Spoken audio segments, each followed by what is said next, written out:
എല്ലാവർക്കും നമസ്കാരം. വാലന്റൈൻസ് ഡേയുടെ പിറ്റേ ദിവസം പ്രണയം പുതിയ കാലത്ത് മനുഷ്യർ ആഘോഷമാക്കുന്നതിൻ്റെ ഒരു വാരം പിന്നിടുമ്പോൾ വെറുപ്പിനെക്കുറിച്ചാണ് എനിക്ക് നിങ്ങളോട് സംസാരിക്കാനുള്ളത്.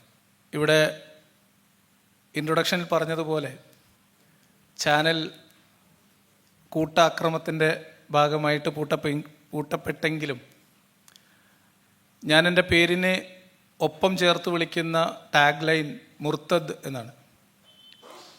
മുർത്തദിന് ഒരിക്കലും മതവാദികളുടെ ഭീഷണിയെ അവഗണിച്ചു പോകാൻ കഴിയില്ല. അതുകൊണ്ട് ആ പോരാട്ടത്തിൽ അവസാനം നമ്മൾ യൂട്യൂബ് ചാനൽ ഇന്നലെ തിരിച്ചു പിടിച്ചു. യൂട്യൂബ് ചാനൽ ഇപ്പോൾ ലൈവാണ്. അടുത്ത ശ്രമം അവർക്ക് തുടങ്ങാം. ഞാൻ പറഞ്ഞു വന്നതുപോലെ പ്രണയദിനത്തിൻ്റെ പിറ്റേ ദിവസം നിങ്ങൾക്കെല്ലാവർക്കും ഒരു വാലന്റൈൻസ് ഡേ ആശംസ നേർന്നുകൊണ്ട് എൻ്റെ വിഷയത്തിലേക്ക് കിടക്കാം. ഞാൻ ഇതിന് ഇട്ടിട്ടുള്ള ടൈറ്റില് വെറുപ്പ് എന്ന് മാത്രമാണ്. അപ്പോൾ വെറുപ്പ് മാത്രം മതിയോ എന്നുള്ളത് വന്നപ്പോൾ വെറുപ്പിൻ്റെ കൂടെ നമ്മൾ ഇട്ടിട്ടുള്ള ഒരു ടൈറ്റില്, അതിൻ്റെ ഒരു സബ് ടൈറ്റിലായിട്ട് ഗോത്രീയത വേഴ്സസ് മാനവികത എന്നാണ്. അപ്പോൾ മനുഷ്യൻ്റെ ചരിത്രം, സാമൂഹിക പരിണാമം, മസ്തിഷ്ക പരിണാമം ഒക്കെ ഇപ്പോൾ നേരത്തെ ഡോക്ടർ വിശദമായിട്ട് സംസാരിച്ചു. ഈ രണ്ട് കാര്യങ്ങൾ തമ്മിൽ നമ്മൾ സ്നേഹമാണ് നമുക്ക് ഉണ്ടാവേണ്ടുന്ന, ഒരുമിച്ച് മുന്നോട്ട് പോകാൻ ആവശ്യമായിട്ടുള്ള വികാരം എന്ന് നമ്മൾ പറയുമ്പോഴും വെറുപ്പിനെ കുറിച്ച് നമ്മൾ സംസാരിക്കേണ്ടി വരുന്നത് എന്താണ് വെറുപ്പ്, എന്തൊക്കെയാണ് വെറുപ്പ്, എങ്ങനെയാണ് വെറുപ്പ് പ്രവർത്തിക്കുന്നത്, എന്താണ് അതിൻ്റെ ചരിത്രം, അതിൻ്റെ രാഷ്ട്രീയം, അത് മാനസികാവസ്ഥ എങ്ങനെയാണ് മനുഷ്യനെ ബാധിക്കുന്നത് എന്ന് തുടങ്ങിയിട്ടുള്ള കാര്യങ്ങളൊക്കെ നമ്മൾ ചെറിയ രീതിയിൽ അറിഞ്ഞിരിക്കണമെന്ന് എനിക്ക് തോന്നുന്നു. വെറുപ്പ് അല്ലെങ്കിൽ വിദ്വേഷം എന്നുള്ളത് ഇന്നത്തെ കാലത്ത് മനുഷ്യരുപയോഗിക്കുന്നത് രാഷ്ട്രീയമായിട്ടുള്ള ലക്ഷ്യങ്ങൾ നേടിയെടുക്കുന്നതിനുള്ള ഒരു ഇന്ധനമായിട്ടോ ഒരു ഉപകരണമായിട്ടോ ഒക്കെയാണ്. നമ്മൾ ഈ പ്രണയത്തെക്കുറിച്ചൊക്കെ പറയുമ്പോഴും സോഷ്യൽ മീഡിയയിലോ അല്ലെങ്കിൽ ഏതെങ്കിലും ഒരു വിവാദമോ ഒക്കെ ഉണ്ടാകുന്ന സമയത്ത് നോക്കിയാൽ അറിയാം, വെറുപ്പുമായി ബന്ധപ്പെട്ട കാര്യങ്ങൾക്ക് കൂടുതൽ ആളുകൾ അതിന് റീച്ച് ഉണ്ടാവും. നിങ്ങൾ വെറുപ്പ് പറയുമ്പോൾ നിങ്ങൾ ഒരാളോട് സ്നേഹത്തിൽ പറയുന്നതിനല്ല, ഒരാളോട് വെറുപ്പ് പ്രകടിപ്പിക്കുന്നതിനാണ് കൂടുതൽ റീച്ച് ഉണ്ടാവുന്നത്. അതിനാണ് കൂടുതൽ സ്വീകാര്യത പലപ്പോഴും ഉണ്ടാവുന്നത്. അതെന്തുകൊണ്ടായിരിക്കാം? വെറുപ്പ് ഒരു സോഷ്യൽ എൻജിനീയറിംഗ് ടൂളായിട്ടും നല്ല രീതിയിൽ ഇപ്പോൾ ഉപയോഗപ്പെടുത്തിക്കൊണ്ടിരിക്കുന്നുണ്ട്. പലപ്പോഴും ഇപ്പോൾ നമ്മൾ പ്രകടിപ്പിക്കുന്ന വെറുപ്പ് അല്ലെങ്കിൽ നമ്മൾ കാണുന്ന വെറുപ്പ്, നമ്മൾ അനുഭവിക്കുന്ന വെറുപ്പ് പെട്ടെന്ന് ഒരാൾക്കുണ്ടാവുന്ന ഒരു വികാരത്തള്ളിച്ചയിൽ ഉണ്ടായി വരുന്നതല്ല. പലപ്പോഴും നമ്മൾ കാണുന്ന പല വെറുപ്പിൻ്റെ അടയാളങ്ങളും മനഃപൂർവ്വം സൃഷ്ടിച്ചെടുക്കുന്നതാണ് എന്നാണ് നമ്മൾ മനസ്സിലാക്കുന്നത്. പ്രത്യേകിച്ച് രാഷ്ട്രീയമായിട്ടുള്ള ഈ പുതിയ കാലത്ത് രാഷ്ട്രീയ ലക്ഷ്യം മുൻനിർത്തിയിട്ടുള്ള വെറുപ്പ് പ്രചാരണത്തിൻ്റെ കൃത്യമായ ലക്ഷ്യവും അതിന് കൃത്യമായിട്ടുള്ള പ്ലാനിങ്ങും അത് വളരെ കൃത്യമായി ആസൂത്രണം ചെയ്ത് നടപ്പിലാക്കുന്ന കാര്യമാണ്. ആളുകളെ പരസ്പരം അവിശ്വാസം ഉണ്ടാക്കുകയും പരസ്പരം വെറുപ്പിലും വിദ്വേഷത്തിലും നിർത്തുകയും ചെയ്യുക വഴി അധികാരമോ മറ്റെന്തെങ്കിലും താല്പര്യമോ നേടിയെടുക്കാൻ വേണ്ടി ഇങ്ങനെ ഇത് ഉപയോഗപ്പെടുത്തുന്നുണ്ട്. ഒരു സമൂഹത്തിന് മുകളിൽ അധികാരം പ്രയോഗിക്കാൻ, അധീശത്വം പ്രകടിപ്പിക്കാൻ, അവരെ കീഴ്പ്പെടുത്താൻ ഒക്കെ വെറുപ്പ് ഉപയോഗിക്കപ്പെടുന്നുണ്ട്. അപ്പം നമ്മളിപ്പോൾ ചർച്ച ചെയ്യുന്നത് ഒരു വ്യക്തിയും മറ്റൊരു വ്യക്തിയും തമ്മിലുള്ള കേവലമായ വെറുപ്പിനെ കുറിച്ചല്ല, സാമൂഹിക രാഷ്ട്രീയ ഉപകരണമായി ഉപയോഗിക്കപ്പെടുന്ന, നമ്മളെല്ലാവരും കണ്ടും കേട്ടും അനുഭവിച്ചും കൊണ്ടിരിക്കുന്ന വെറുപ്പ് എന്ന് പറയുന്ന രാഷ്ട്രീയ ഉപകരണത്തെക്കുറിച്ചും കൂടിയാണ്. ഗോത്രീയതയിൽ നിന്നും ഇന്ന് നമ്മൾ കാണുന്ന വെറുപ്പിലേക്കുള്ള ദൂരം എത്രയാണെന്ന് നമ്മൾ മനസ്സിലാക്കണം. ഒരു ഭാഗത്ത് ഞാൻ മാനവികത എന്ന് പറയുന്നു, ഒരു ഭാഗത്ത് ഞാൻ വെറുപ്പ് അല്ലെങ്കിൽ ഗോത്രീയത എന്ന് പറയുന്നു. എന്താണ് ഇത് തമ്മിലുള്ള വ്യത്യാസം? മാനവികത എന്ന് പറയുമ്പോൾ നമ്മൾ വിശാലമായി ലോകത്തെല്ലായിടത്തുമുള്ള മനുഷ്യരും തുല്യമായ അന്തസ്സുള്ളവരാണ്, തുല്യ അവകാശമുള്ളവരാണ് എന്നുള്ള ഒരു ബോധമാണ്. അത് മനുഷ്യരും കടന്ന് സഹജീവികളെയും ഉൾപ്പെടുത്തി പ്രകൃതിയെയും ഉൾപ്പെടുത്തി അത് വികസിപ്പിച്ചുകൊണ്ടിരിക്കുന്ന കാലഘട്ടത്തിൽ, ഗോത്രീയ കാലഘട്ടത്തിൽ മനുഷ്യർ സർവൈവലിന് വേണ്ടി ഉപയോഗിക്കപ്പെട്ടിരുന്ന, അല്ലെങ്കിൽ നമ്മൾ ഈ വനങ്ങളിൽ താമസിക്കുന്ന നമ്മുടെ പൂർവ്വപിതാക്കന്മാരുടെ കാലത്ത് അവരവരുടെ അതിജീവനത്തിന് വേണ്ടി ശരീരത്തിൽ നേരത്തെ പറഞ്ഞ മസ്തിഷ്കത്തിൻ്റെ വികാസത്തിലൂടെ രൂപപ്പെട്ടു വന്ന ചില ഘടകങ്ങൾ ഇപ്പോഴും നമുക്കിടയിൽ മറ്റൊരു ഉദ്ദേശത്തിൽ പ്രവർത്തിക്കുന്നു, അത് മറ്റൊരു ഉദ്ദേശത്തിൽ ഉപയോഗിക്കപ്പെടുന്നു എന്നുള്ളതാണ്. വെറുപ്പ് പലപ്പോഴും ഒരു വൈകാരിക പ്രശ്നമായിട്ട് മാത്രമല്ല നമ്മളിന്ന് കാണുന്നത്, ശാസ്ത്രീയമായും സാമൂഹികമായും ഒക്കെ വിശകലനം ചെയ്യേണ്ടുന്ന ഒരു വിഷയമായിട്ട് തന്നെയാണ്. ഒരു മുർത്തദ് എന്നുള്ള രീതിയിൽ ഇപ്പം ഇസ്ലാം മതത്തെക്കുറിച്ച് കൂടുതൽ വിമർശിക്കുന്ന ഒരാളായതുകൊണ്ട് ഇസ്ലാമുമായി ബന്ധപ്പെട്ട് ഇസ്ലാമിൻ്റെ ഒരു പ്രധാന പ്രശ്നമായിട്ട് നമ്മൾ പറയുന്നത് ഇതൊരു ഗോത്രകാല നിയമസംഹിതയാണ്. ഇത് മനുഷ്യരിൽ വെറുപ്പ്, മനുഷ്യരിൽ പരസ്പരം അവിശ്വാസവും വെറുപ്പും ഉൽപ്പാദിപ്പിക്കുന്ന ഒരുപാട് നിയമങ്ങളും ഒരുപാട് ആശയങ്ങളും ഇത് കൈകാര്യം ചെയ്യുന്നുണ്ട്. അപരനോടുള്ള വെറുപ്പും വിദ്വേഷവും പ്രകടിപ്പിക്കുകയും പ്രചരിപ്പിക്കുകയും ചെയ്യുന്ന ഒരുപാട് വചനങ്ങളും നിയമങ്ങളും ആ മതത്തിലുണ്ട്. അങ്ങനെ നമ്മൾ ആ മതത്തെ അപരവൽക്കരണത്തിൻ്റെയും അസഹിഷ്ണുതയുടെയും വെറുപ്പിൻ്റെയും വിദ്വേഷത്തിൻ്റെയും അക്രമത്തിൻ്റെയൊക്കെ പേരിൽ വിമർശിച്ചു കൊണ്ടിരിക്കുമ്പോൾ പോലും മതം ഉപേക്ഷിച്ചാലും ഒരു പക്ഷേ ആ വെറുപ്പ് പൂർണ്ണമായിട്ട് നമ്മളിൽ നിന്ന് പോയിക്കൊള്ളണം എന്നില്ല. അത് പിഴുതെറിയുക എന്നൊരു ഒരു ഉത്തരവാദിത്തം കൂടി നമുക്കുണ്ട്. ഇപ്പോൾ ഗോത്രകാല മതനിയമം നമ്മൾ ചെറിയ പ്രായം തൊട്ട് നമ്മൾ അടിച്ചേൽപ്പിച്ചു, നമ്മളതിനകത്ത് വളർന്നു, നമ്മൾ അറിഞ്ഞോ അറിയാതെയോ അത് പ്രചരിപ്പിച്ചു അല്ലെങ്കിൽ അത് പരിശീലിച്ചു എന്നതുകൊണ്ട് ആ മതത്തിലുള്ള വിശ്വാസം, ഈ ദൈവത്തിലുള്ള വിശ്വാസം, ഈ മതഗ്രന്ഥം ആ ദൈവം പറഞ്ഞതല്ല എന്ന ബോധ്യം കൊണ്ട് മാത്രം ജനിതകപരമായി നമ്മളിൽ പണ്ട് മുതലേ ഉള്ളതും മതപാഠം കൊണ്ട് നമ്മൾ പ്രാക്ടീസ് ചെയ്തതുമായിട്ടുള്ള വെറുപ്പ് പൂർണ്ണമായിട്ട് ഇല്ലാതാവുന്നില്ല. മതം ഉപേക്ഷിച്ചു എന്നതുകൊണ്ട് മാത്രം ഒരാൾ മാനവികവാദിയാകുന്നില്ല, അയാൾ മാനവിക ചിന്തയുള്ള ആളാവുന്നില്ല. ഞാൻ എന്നെക്കുറിച്ച് കൂടിയാണ് പറയുന്നത്. കാരണം മതം വിടുക എന്ന് പറയുന്നത് കേവലമായിട്ട് സാങ്കേതികമായിട്ടുള്ള ഒരു പ്രക്രിയയാണ്. നമ്മൾ ഇന്നലെ വരെ ആചരിച്ചിരുന്ന ആരാധനകൾ നിർത്തുന്നു, നമ്മൾ വിശ്വസിച്ചിരുന്ന വിശ്വാസം നമ്മൾ ഉപേക്ഷിക്കുന്നു, അത്രയേ ഉള്ളൂ. മാനവികത എന്ന് പറയുന്ന ബോധത്തിലേക്ക് നമ്മൾ വളരുന്നതിന് കുറച്ചധികം പണി നമ്മൾ എടുക്കേണ്ടതുണ്ട്. വെറുപ്പ് എങ്ങനെയാണ് മനുഷ്യരിൽ നിലനിന്നത്? ഈ മതം നമ്മളിൽ ഈ വെറുപ്പ് കുത്തിക്കയറ്റിയിട്ടുണ്ടോ? അത് നമ്മളുടെ ജീവിതത്തിൽ വർക്ക് ചെയ്തിട്ടുണ്ടോ? ഇപ്പോഴത് ബാക്കിയുണ്ടോ എന്ന് നിരന്തരമായിട്ട് പരിശോധിക്കുകയും അത് ഉണ്ടെങ്കിൽ അത് ഫിക്സ് ചെയ്യാനുള്ള ഉത്തരവാദിത്വം കൂടി നമുക്ക് തന്നെ ഉണ്ട്. ഫ്രെഡറിക് നീഷയുടെ ഒരു വളരെ പ്രശസ്തമായൊരു കോട്ട് ഉണ്ട്. രാക്ഷസന്മാരോട് യുദ്ധം ചെയ്യുമ്പോൾ സ്വയം രാക്ഷസനാവാതിരിക്കാൻ നിങ്ങൾ ജാഗരൂകരായിരിക്കണം, ശ്രദ്ധിക്കണം എന്നാണ്. വെറുപ്പിനെ നേരിടുമ്പോൾ അല്ലെങ്കിൽ നമ്മൾ മതത്തിൻ്റെ അതല്ലെങ്കിൽ ഏതെങ്കിലും ഒരു പ്രത്യയശാസ്ത്രത്തിൻ്റെ രാഷ്ട്രീയ ഐഡിയോളജിയുടെ ഏതെങ്കിലും ഒരു ആദർശത്തെയോ ഐഡിയോളജിയോ വിമർശിക്കുകയും അതിനെ എതിർക്കാൻ വേണ്ടി, അതിനോട് പോരാടാൻ വേണ്ടി നമ്മൾ തയ്യാറായി ഇറങ്ങുകയും ചെയ്യുമ്പോൾ എന്തൊന്നിനെയാണോ നമ്മൾ വിമർശിക്കുന്നത് അത് നമ്മളിലില്ല എന്ന് ഉറപ്പുവരുത്താനുള്ള ഉത്തരവാദിത്വം നമുക്കുണ്ട്.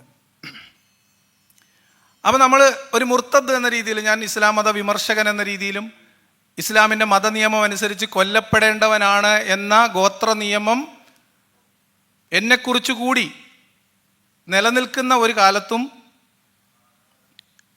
എന്നെ കൊല്ലാൻ പറയുന്നവനാണോ, എന്നാൽ പിന്നെ അവൻ ആരെങ്കിലും കൊല്ലുകയാണെങ്കിൽ കൈയടിക്കാം എന്ന ചിന്ത നമ്മളിൽ ഉണ്ടെങ്കിൽ നമ്മൾ അകത്ത് നിന്നാലും പുറത്ത് നിന്നാലും പ്രത്യേകിച്ച് വ്യത്യാസമൊന്നുമില്ല എന്നാണ് എൻ്റെ പക്ഷം. അതുകൊണ്ട് നമ്മൾ അങ്ങോട്ട് പോകും ഇങ്ങോട്ട് പോകും എന്ന് പറയും പേടിക്കേണ്ട. നിങ്ങൾക്ക് ഈ ബോധം മാറിയിട്ടില്ലെങ്കിൽ നിങ്ങൾ എവിടെ നിന്നാലും വലിയ വ്യത്യാസമൊന്നും ഉണ്ടാവാൻ പോകുന്നില്ല. അതിന് ഞാൻ അപ്പം ഞാനൊക്കെ നിരന്തരം കേൾക്കുന്നൊരു വിമർശനമാണ്. എന്നെ നിരവധി ആളുകൾ ഫോൺ ചെയ്യാറുണ്ട്. പലതും നമ്മൾ കോൾ റെക്കോർഡുകൾ പുറത്തു വിടാറുണ്ട്. അപ്പോൾ പലരും വിളിച്ചിട്ട് ഭയങ്കര ചീത്ത വിളിക്കും, തെറി പറയും, മോശമായിട്ട് സംസാരിക്കും, വീട്ടിലിരിക്കുന്നവരെ പറയും. അപ്പം നമ്മൾ ചിരിച്ചുകൊണ്ട് കേൾക്കും. കാരണം അവന് എന്നെ തെറി വിളിക്കാൻ കാരണമുണ്ട്. എനിക്ക് തിരിച്ചവന് അവൻ്റെ വാപ്പ എന്നോ നിൻ്റെ ഉമ്മ എന്ന് പറയാൻ എനിക്ക് പ്രത്യേകിച്ച് കാരണമൊന്നുമില്ല. അവൻ എന്തുകൊണ്ട് ഇത് പറയുന്നു എന്ന് നമുക്കറിയാം. അപ്പം ചില ആൾക്കാർ പറയും ഇതൊന്നുമല്ല, ഇങ്ങോട്ട് തെറി വിളിക്കുമ്പോൾ 4 എണ്ണം അങ്ങോട്ട് പറയണ്ടേ, എന്നാ പിന്നെ അവിടെ തന്നെ എന്നാ പോരെ. ചില ന്യായമാണത്. അപ്പം ഇങ്ങോട്ട് തല്ലിയാൽ ഇങ്ങോട്ട് ചീത്ത പറിച്ചിട്ടല്ലേ, ഇങ്ങോട്ട് തല്ലിയിട്ടല്ലേ.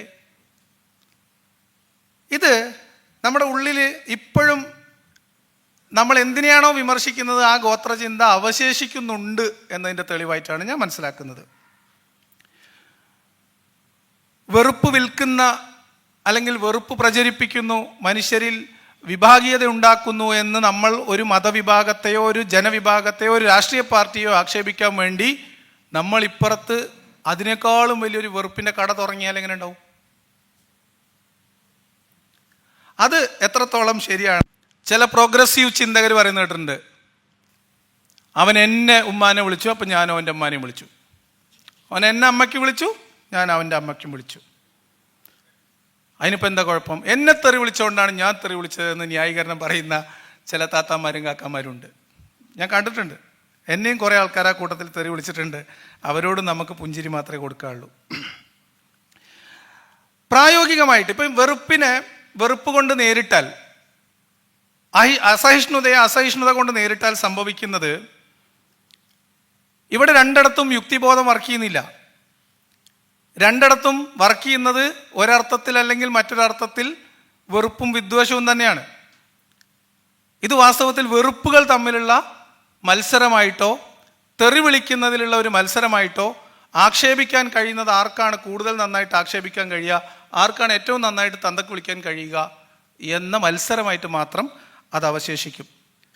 പ്രായോഗികമായിട്ട് നമ്മൾ ചെയ്യേണ്ടത്, വെറുപ്പിനെ നേരിടാൻ വേണ്ടി വെറുപ്പിനെ നമ്മൾ എന്തുകൊണ്ട് റീപ്ലേസ് ചെയ്യണമെന്നാണോ സമൂഹത്തോട് ആവശ്യപ്പെടുന്നത് അല്ലെങ്കിൽ നമ്മൾ വിമർശനത്തിൽ ഉന്നയിക്കുന്നത്, അത് നമ്മൾ പ്രാക്ടീസ് ചെയ്യാൻ ബാധ്യസ്ഥരാണ്. മിനിമം ആശയം പ്രചരിപ്പിക്കുന്നവൻ, ഇപ്പം ഇസ്ലാം വെറുപ്പാണ് എന്ന് പറയുന്ന ആളുകൾക്ക് മിനിമം ആ വ്യക്തിക്ക് മറ്റുള്ളവരോട് വെറുപ്പില്ല എന്നുള്ളൊരു ഉത്തരവാദിത്തമെങ്കിലും ഉണ്ട്. അത് അവനവനെ ബോധ്യപ്പെടുത്താനുള്ള ബാധ്യത ഉണ്ട്. നമ്മുടെ പോരാട്ടം ഏതെങ്കിലും അർത്ഥത്തിലുള്ള വ്യക്തികളോടോ ഏതെങ്കിലും ഒരു വിഭാഗത്തോടോ അല്ല, വെറുപ്പ് എന്ന ആശയത്തോടാണ്. വെറുപ്പ് എന്ന ആശയത്തോടുള്ള പോരാട്ടം മനുഷ്യത്വം എന്ന ആശയത്തെ മുൻനിർത്തിയാവണം, മാനവികത ലക്ഷ്യം വെച്ചുകൊണ്ടായിരിക്കണം. വെറുപ്പിൻ്റെ പരിണാമ വേരുകൾ, ഇപ്പം വെറുപ്പുമായി ബന്ധപ്പെട്ട് നമ്മളുടെ മനുഷ്യരുടെ പരിണാമവും മസ്തിഷ്കത്തിൻ്റെ വളർച്ചയും വികാസവും ഒക്കെ ആയിട്ട് ബന്ധപ്പെട്ട് വിശദമായ പഠനങ്ങൾ ഇവിടെ അവതരിപ്പിക്കപ്പെട്ട് കഴിഞ്ഞതുകൊണ്ട് ഞാൻ ആ ഭാഗം പറയുന്നില്ല. കുറച്ച് ഭാഗങ്ങൾ പറയാമെന്ന് വിചാരിച്ചിരുന്നു.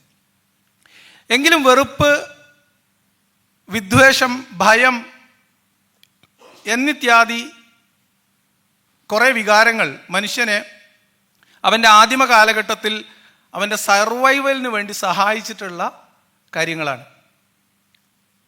അകാരണമായിട്ട് ഒരു അപശബ്ദം കേൾക്കുന്നു, ഒരു വനത്തിൽ താമസിക്കുന്ന സമയത്ത് പെട്ടെന്നൊരു ഇലയനക്കം കാണുന്നു, ഒരു വന്യജീവിയുടെയോ ഒരു ശത്രുവിൻ്റെയോ അല്ലെങ്കിൽ മറ്റൊരു ഒരു കൂട്ടം മനുഷ്യരുടെയോ തന്നെയോ അക്രമം ഉണ്ടാവാം എന്ന ജാഗ്രത ഉണ്ടാവാനും, അങ്ങനെ നമ്മളുടെ സർവൈവലിന് വേണ്ടി നമ്മുടെ ഉള്ളിൽ ഈ ജാഗ്രതയും ഭയവും വെറുപ്പും ഒക്കെ ഒരു കാലത്ത് നമ്മളെ സഹായിച്ചിട്ടുണ്ട്.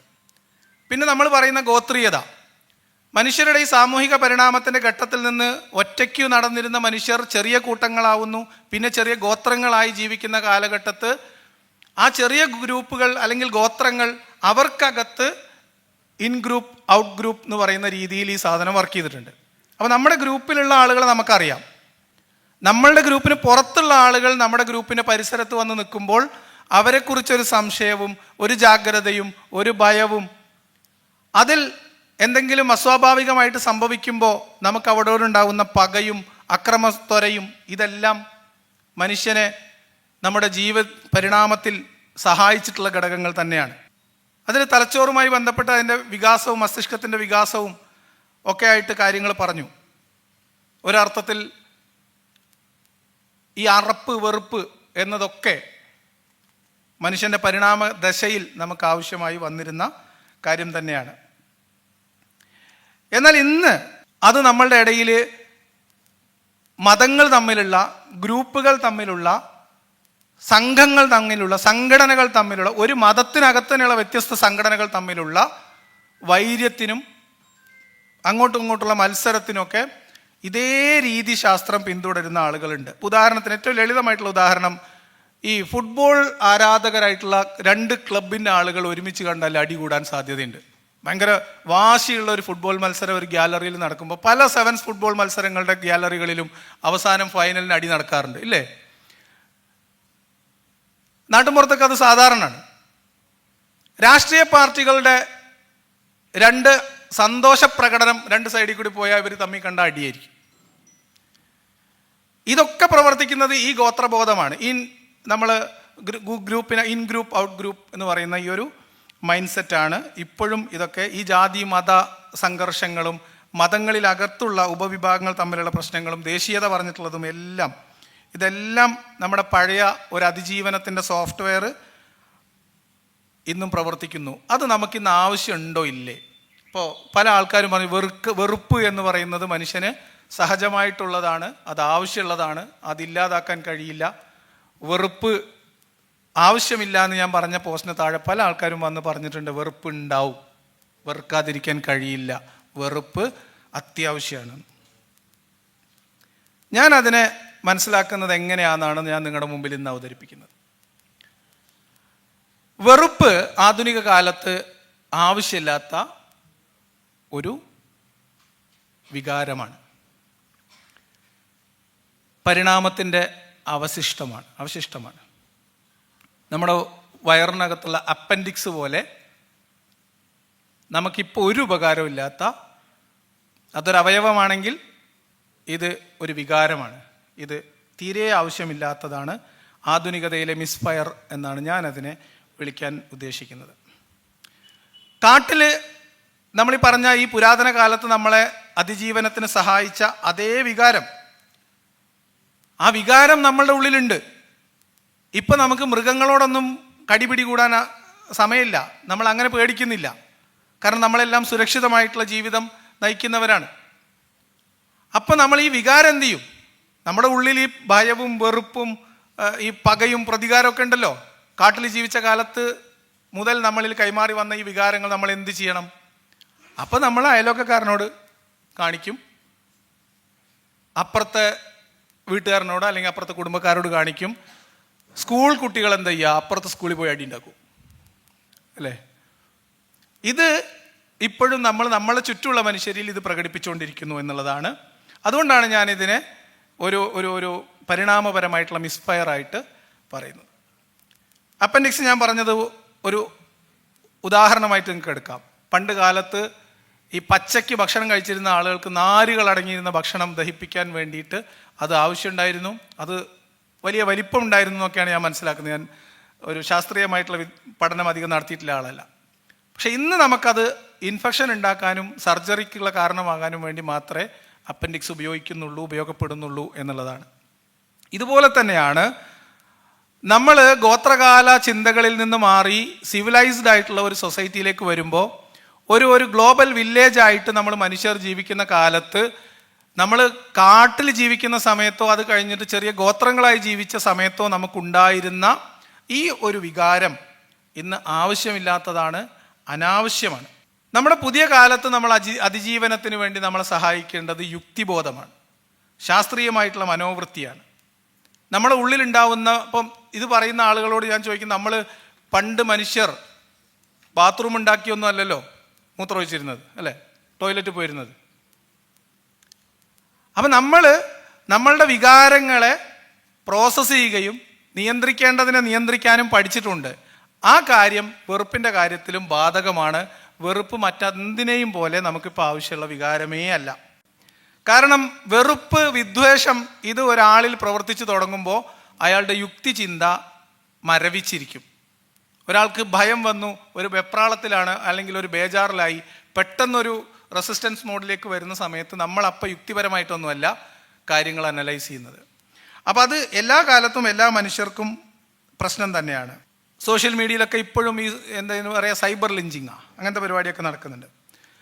അപ്പോൾ സഹജമായിട്ട് നമ്മുടെ ഉള്ളിൽ നിന്ന് ദേഷ്യം വരുന്നു, വെറുപ്പ് വരുന്നു, തെറി പറയാൻ മുട്ടുന്നു എന്ന് പറയുമ്പോൾ അതിനെ നമ്മുടെ യുക്തിബോധം കൊണ്ട്, നമ്മുടെ മാനവിക ബോധം കൊണ്ട് നമ്മൾ അതിനെ മെരിക്കാൻ പഠിക്കണം.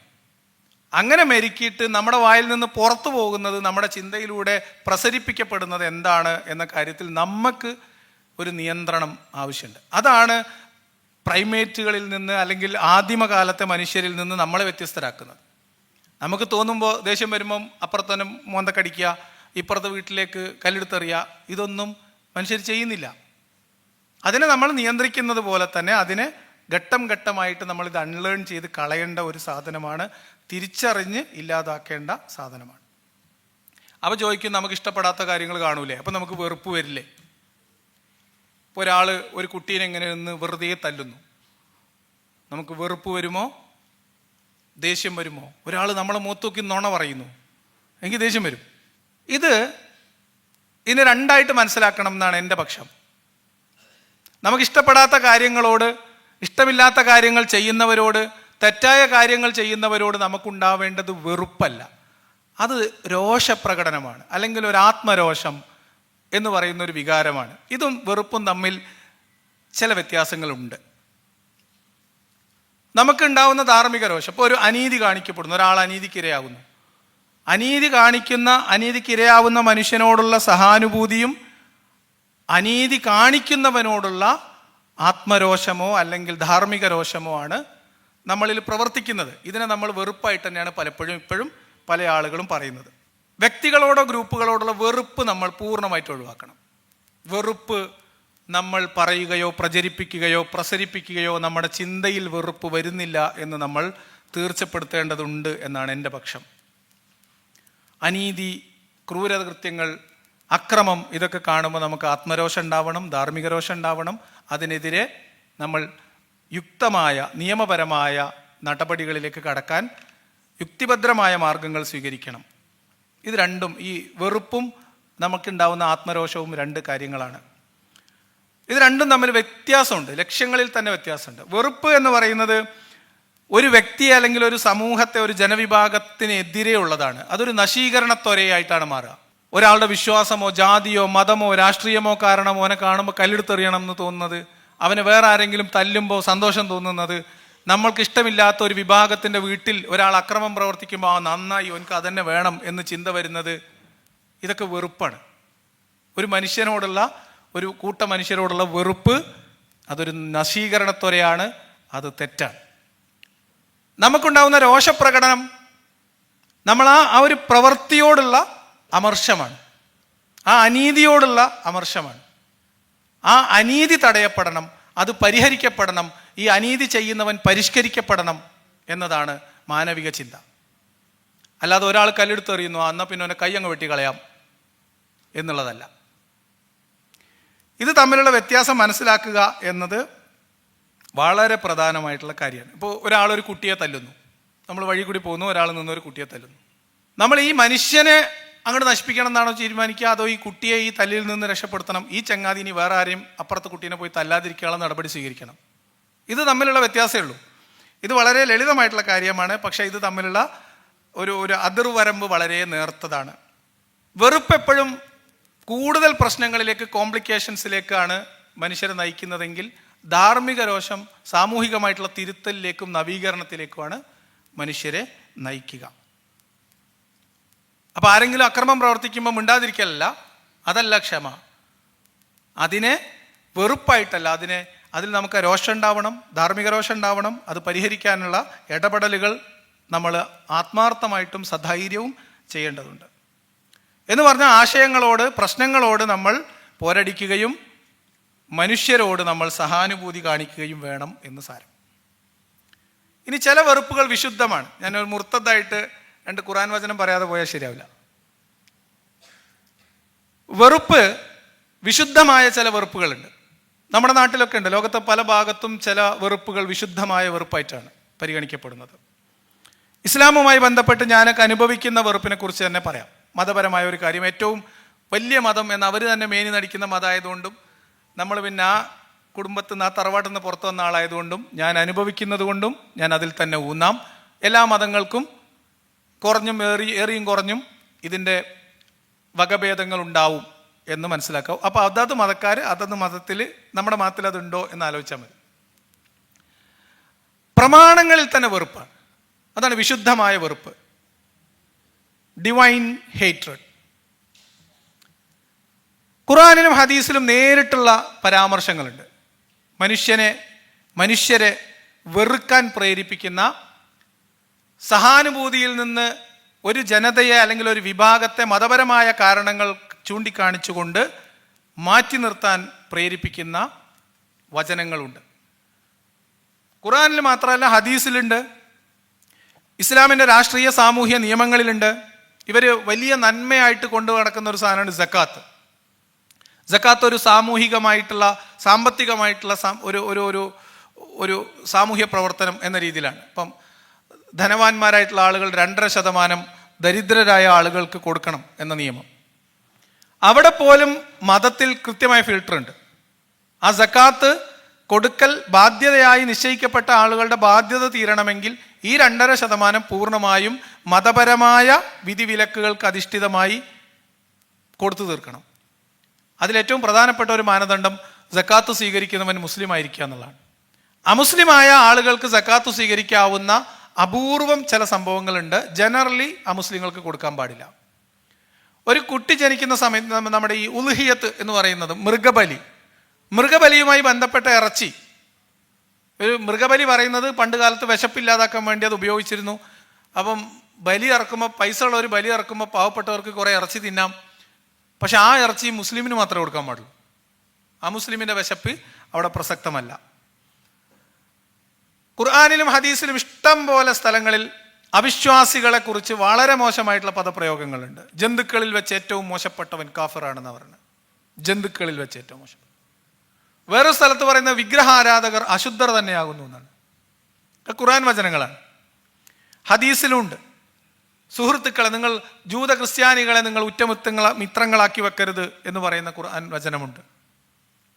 ഫിഖിൽ ഞാൻ നേരത്തെ പറഞ്ഞ സാമൂഹ്യ രാഷ്ട്രീയ നിയമങ്ങളിൽ അപ്പടി ഈ വിവേചനം നമുക്ക് കാണാൻ പറ്റും. ഇങ്ങനെ മതത്തിലേക്ക് വരുമ്പോൾ, ഗോത്രകാലം കഴിഞ്ഞ് മത ലോകത്തേക്ക് വരുമ്പോൾ, മതഗ്രന്ഥങ്ങളിലേക്ക് വരുമ്പോൾ വെറുപ്പ് എന്ന് പറയുന്നത് നമ്മൾ നേരത്തെ പറഞ്ഞ പഴയ കാലത്തെ മനുഷ്യരിൽ ഉണ്ടായിരുന്ന ഒരു ജനിതകമായ അവസ്ഥയ്ക്ക് പകരം ഇതൊരു നിയമമാക്കപ്പെടുകയാണ്. വെറുപ്പ് ഒരു രാഷ്ട്രീയ സാമൂഹ്യ നിയമമായി അതിനെ ലെജിറ്റിമൈസ് ചെയ്യുന്ന അവസ്ഥ മതങ്ങളിൽ നമുക്ക് കാണാൻ പറ്റും. വിശ്വാസി എന്നും അവിശ്വാസി എന്നും പ്രാഥമികമായി മനുഷ്യരെ വിവേചിച്ചിട്ട് വെറുപ്പും സ്നേഹവും ഈ വിശ്വാസത്തിൻ്റെ അടിസ്ഥാനത്തിലാകണം എന്ന് നിഷ്കർഷിക്കുന്ന മതനിയമങ്ങൾ. ആ വെറുപ്പിൻ്റെ ഇരകളാണ് ഞാൻ ഉൾപ്പെടെയുള്ള മതവിമർശകരും മതം ഉപേക്ഷിച്ചവരും മതത്തിൽ നവീകരണം വേണം എന്നാവശ്യപ്പെടുന്ന മതത്തിനകത്തുള്ള മനുഷ്യരും. ഞാൻ കുറച്ചുകൂടി സീരിയസ് ആയിട്ടുള്ളൊരു ഖുർആൻ വചനം പറയാം. ഇവർ മാനവിക സ്നേഹം പറയാൻ വേണ്ടി പലപ്പോഴും പല ചർച്ചകളിലും ലിറ്ററേച്ചർ ഫെസ്റ്റിവലിലൊക്കെ പറഞ്ഞു കേട്ടിട്ടുള്ള ഒരു വചനമായിരിക്കും, ഒരു മനുഷ്യനെ കൊന്നാൽ എല്ലാ മനുഷ്യരെയും കൊന്ന പോലെയാണ് എന്ന് പറയുന്ന ഖുർആൻ വചനം. അതിൻ്റെ അവതരണ പശ്ചാത്തലത്തിന് സമാനമായ രീതിയിൽ അവതരിപ്പിക്കപ്പെട്ട മറ്റൊരു ഖുർആൻ വചനമാണ്. ഇത് മില്ലത്ത് ഇബ്രാഹിമാണ്. ഇബ്രാഹിമിൻ്റെ ജനതയോട് അല്ലെങ്കിൽ ഇബ്രാഹിമിനോട് കൊടുക്കുന്ന കൽപ്പനയാണ്. ഇബ്രാഹിമിൽ മാതൃക. ഇബ്രാഹിമിൻ്റെ മാതൃക എന്ന് പറയുമ്പോൾ ഇസ്ലാമിലുള്ള ഒരുപാട് മാനവിക വിരുദ്ധമായ, മനുഷ്യത്വഹീനമായ, ആധുനിക ലോകത്ത് മനുഷ്യർക്ക് ഒരിക്കലും അംഗീകരിക്കാൻ കഴിയാത്ത ഒരുപാട് മത നിയമങ്ങളും ആചാരങ്ങളും ഇബ്രാഹിമുമായിട്ട് കെട്ടുപണിഞ്ഞ് കിടക്കുന്നതാണ്. അതിലേറ്റവും പ്രധാനം കുട്ടികളുടെ മേൽ കാണിക്കുന്ന ക്രൂരകൃത്യമായിട്ടുള്ള സുന്നത്ത് കർമ്മം, ചേലാകർമ്മം. ഇബ്രാഹിം 80 വയസ്സെന്നായപ്പം കല്ല് ചെത്തുന്ന മഴ വെച്ചിട്ട് സുന്നത്ത് കഴിച്ചു എന്നാണ് കഥ. അതിൻ്റെ ആ മില്ലത്ത്, ആ പാരമ്പര്യം അല്ലെങ്കിൽ അതിൻ്റെ മാതൃക പിൻപറ്റിയിട്ടാണ് ഈ ചെറിയ കുട്ടികളുടെ മേലിൽ ഈ ക്രൂരത കാണിക്കുന്നത്. മൃഗബലി, ഇബ്രാഹിം സ്വന്തം മകനെ അറക്കാൻ കൊണ്ടുപോയി എന്നും അപ്പം ഇബ്ലീസ് വന്ന് തടഞ്ഞു.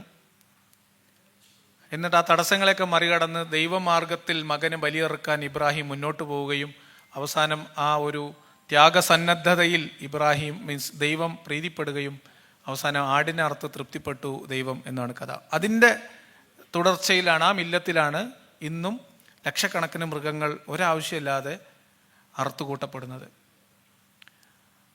അപ്പം ഇത്തരം ഒരുപാട് അപരിഷ്കൃതമായ മത ആചാരങ്ങളുടെ പിതാവ് ഇസ്ലാമിൽ ഇബ്രാഹിമാണ്.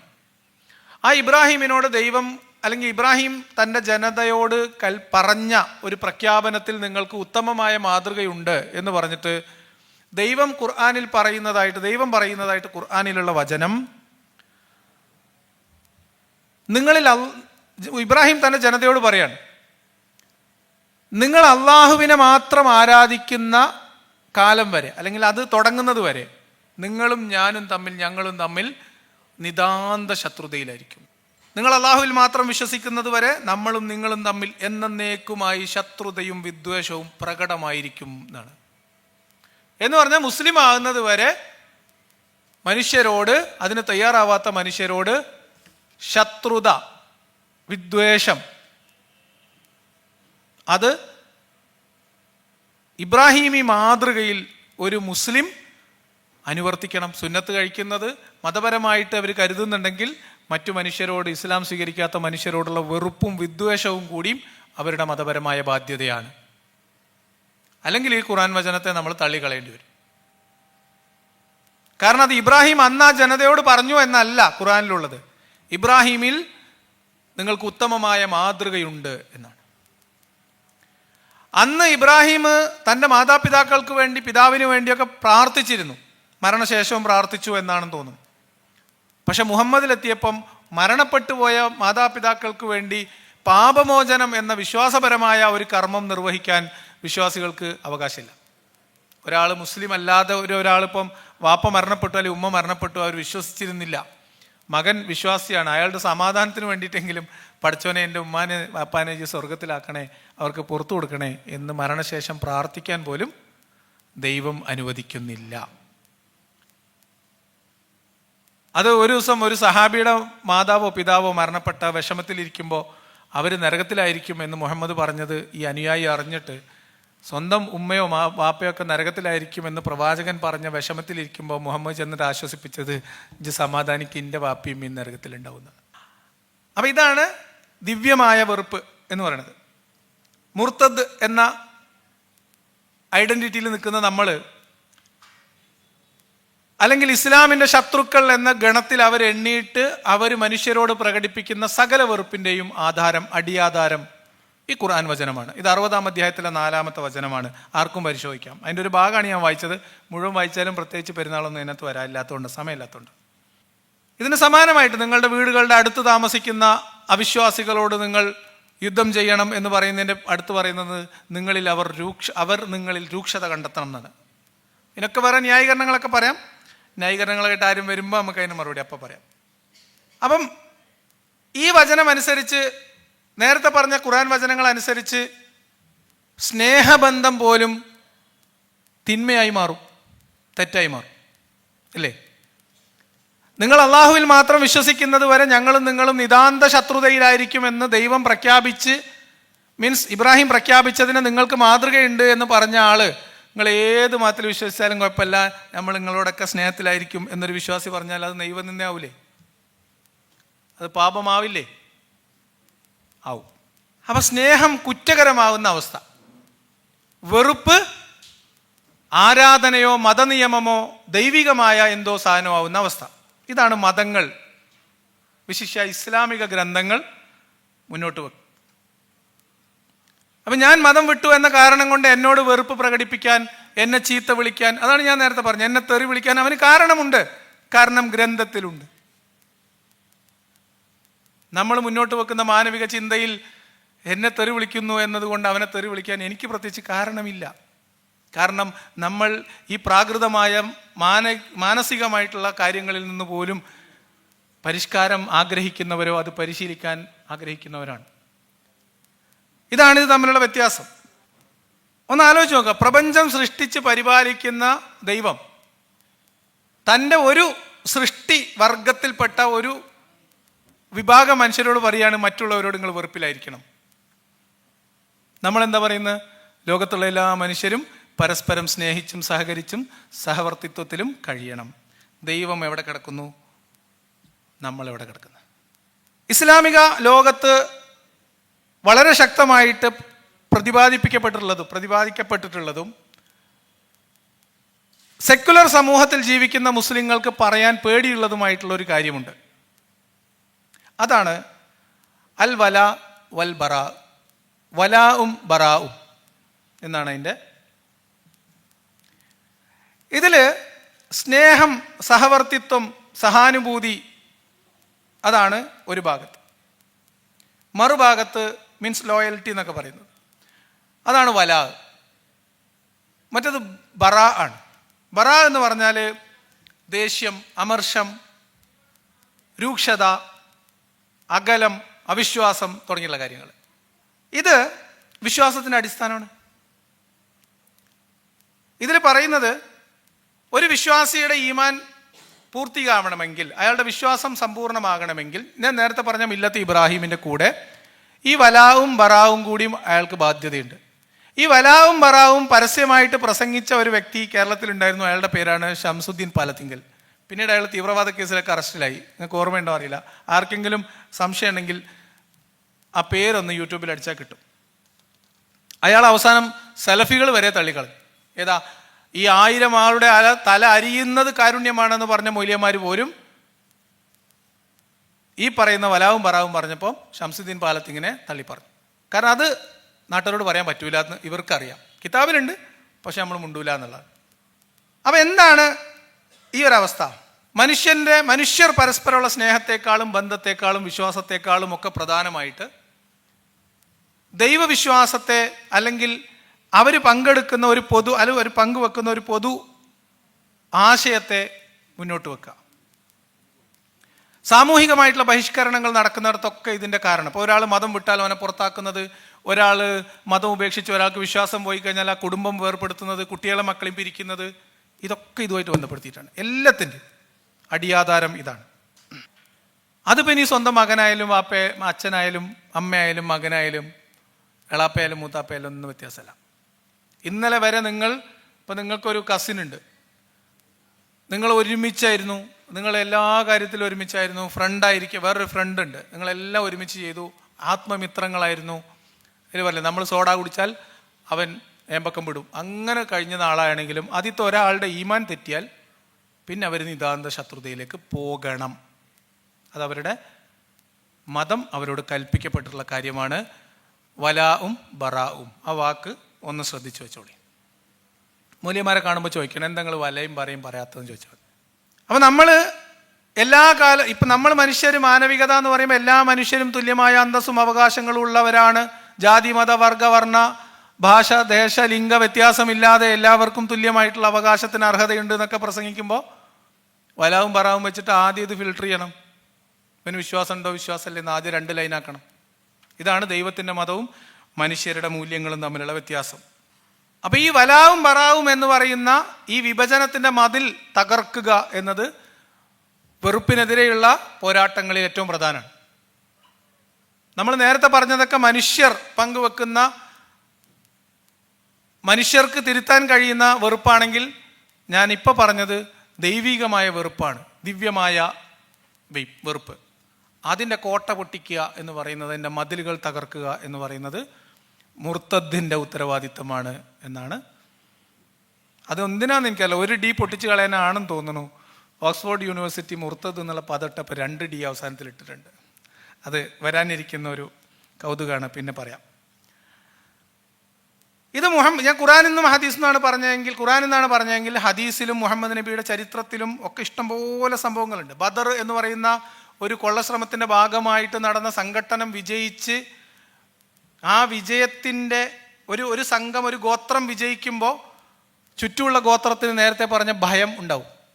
ആ ഭയത്തെ മുഹമ്മദ് മുതലെടുക്കുകയും വിമർശിക്കുന്നവരെ പേരെടുത്ത് പറഞ്ഞു. ഇപ്പം ഇങ്ങനെ നിന്നിട്ട് പറയുകയാണ്, ഇന്ന ആളെ കൊല്ലാൻ ആരുണ്ട് എന്ന് ചോദിക്കും. അപ്പോൾ അതിന് ആരെങ്കിലും ഇതാ ഞാൻ കൊല്ലാം എന്ന് പറയും. എന്നിട്ട് ആൾ പോയി കൊല്ലും. ഉറങ്ങിക്കിടക്കുന്നവരെ, കുട്ടികൾക്ക് പാല് കൊടുത്തുകൊണ്ടിരിക്കുമ്പം അവരെ ഒക്കെ കത്തി കൊണ്ട് കുത്തിയും വാള് കൊണ്ട് വെട്ടിയും കൊലപ്പെടുത്തുന്ന വെറുപ്പ്. മുജാഹിദ് ബാലുശ്ശേരി പറഞ്ഞ 1000 ആളുടെ തല അരിഞ്ഞിട്ടുണ്ടെങ്കിൽ ആ അരിയൽ കാരുണ്യമാണ് എന്ന് പറഞ്ഞത് ബനൂ ഖുറൈളയെ സംബന്ധിച്ചാണ്. 600 ആണോ 900 ആണോ എന്ന് അഭിപ്രായ വ്യത്യാസമുണ്ട്. ഒരു ദിവസം തച്ചിനിരുന്ന് ഒരു കൂട്ടം മനുഷ്യർ ഒരു ഗോത്രത്തെ നിരായുധീകരിച്ച് 25 ദിവസം ഉപരോധിച്ച്, ഭക്ഷണത്തിനും വെള്ളത്തിനും പോലും അവസ്ഥയില്ലാത്ത രീതിയിൽ ഉപരോധിച്ച് നിരായുധീകരിച്ച് പുറത്തിറക്കി കൊണ്ടുവന്ന ഒരു ഗ്രൂപ്പ് മനുഷ്യരിൽ ഗുഹ്യരോമം മുളച്ചിട്ടുണ്ടോ എന്ന് നോക്കിയിട്ട് ആളുകളെ വേർതിരിച്ച് പുരുഷലക്ഷണം കാണിച്ചവരെ രാവിലെ മുതൽ വൈകുന്നേരം വന്ന് തലയരിയുക. ആ തലയരിയൽ കാരുണ്യമാണ് എന്നാണ് മുജാഹിദ് ബാലുശ്ശേരി പറഞ്ഞത്. അല്ലെങ്കിൽ മുജാഹിദ് ബാലുശ്ശേരി പറയട്ടെ, മുഹമ്മദ് നബി അരിഞ്ഞ 1000 തല വേറെ ഏതാണ്? ഇതിനെ ന്യായീകരിക്കുന്നവർ നമുക്കിടയിലുണ്ട്. ഇതാണ് വെറുപ്പിൻ്റെ അവസ്ഥ. വിമർശിക്കുന്നവരെ വാളുകൊണ്ട് കൈകാര്യം ചെയ്ത സമാധാനമാണ് മുഹമ്മദ് മദീനയിൽ സ്ഥാപിച്ചത്. അസ്മാ ബിൻത്ത് മർവാൻ, അബു അഫ്ക് എന്നൊക്കെ പറയുന്ന കുറേ ആൾക്കാർ, ബനൂ ഖുറൈള കോട്ടക്കൊല, കഅബ് ബിൻ അഷ്റഫിനെ കൊല്ലാൻ വേണ്ടി ഉത്തരവിടുന്ന സമയത്ത് എനിക്ക് നുണ പറയാൻ അനുവാദം തരണം എന്ന് പറഞ്ഞു. ആയിക്കോട്ടെ ജി പറഞ്ഞു. ചതിച്ചു കൊല്ലാൻ ഒരു ദേശത്തിന്റെ ഭരണാധികാരി തൻ്റെ അണികളോട് ചോദിക്കുകയാണ്, കഅബ് ബിൻ അഷ്റഫിനെ കൊലപ്പെടുത്താൻ ആരുണ്ട്? അപ്പോൾ ഒരാൾ പറഞ്ഞു, ഞാൻ ചെയ്യാം. അപ്പോൾ ശരി, നബി അനുവാദം കൊടുത്തു. അപ്പോൾ അയാളൊരു കണ്ടീഷൻ വെച്ചു, എനിക്ക് കുറച്ച് നുണയൊക്കെ പറയാൻ അനുവാദം തരണം, ചതിവാക്കുകൾ പറയാൻ എന്നെ അനുവദിക്കണം. എന്നിട്ട് സ്നേഹബന്ധം, സൗഹാർദ്ദം സ്ഥാപിച്ച് രാത്രി വീട്ടിൽ നിന്ന് വിളിച്ചിറക്കി.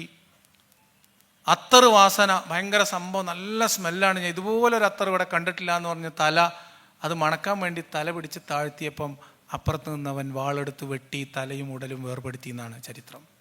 അത് നമ്മൾ എവിടുന്ന് പൊക്കിയെടുത്തോണ്ട് വരുന്നല്ല, ഒരു കിതാബിൽ എഴുതി വെച്ചാൽ. ഇതാണ് വെറുപ്പ് മനുഷ്യരിൽ പ്രവർത്തിക്കുന്നത്.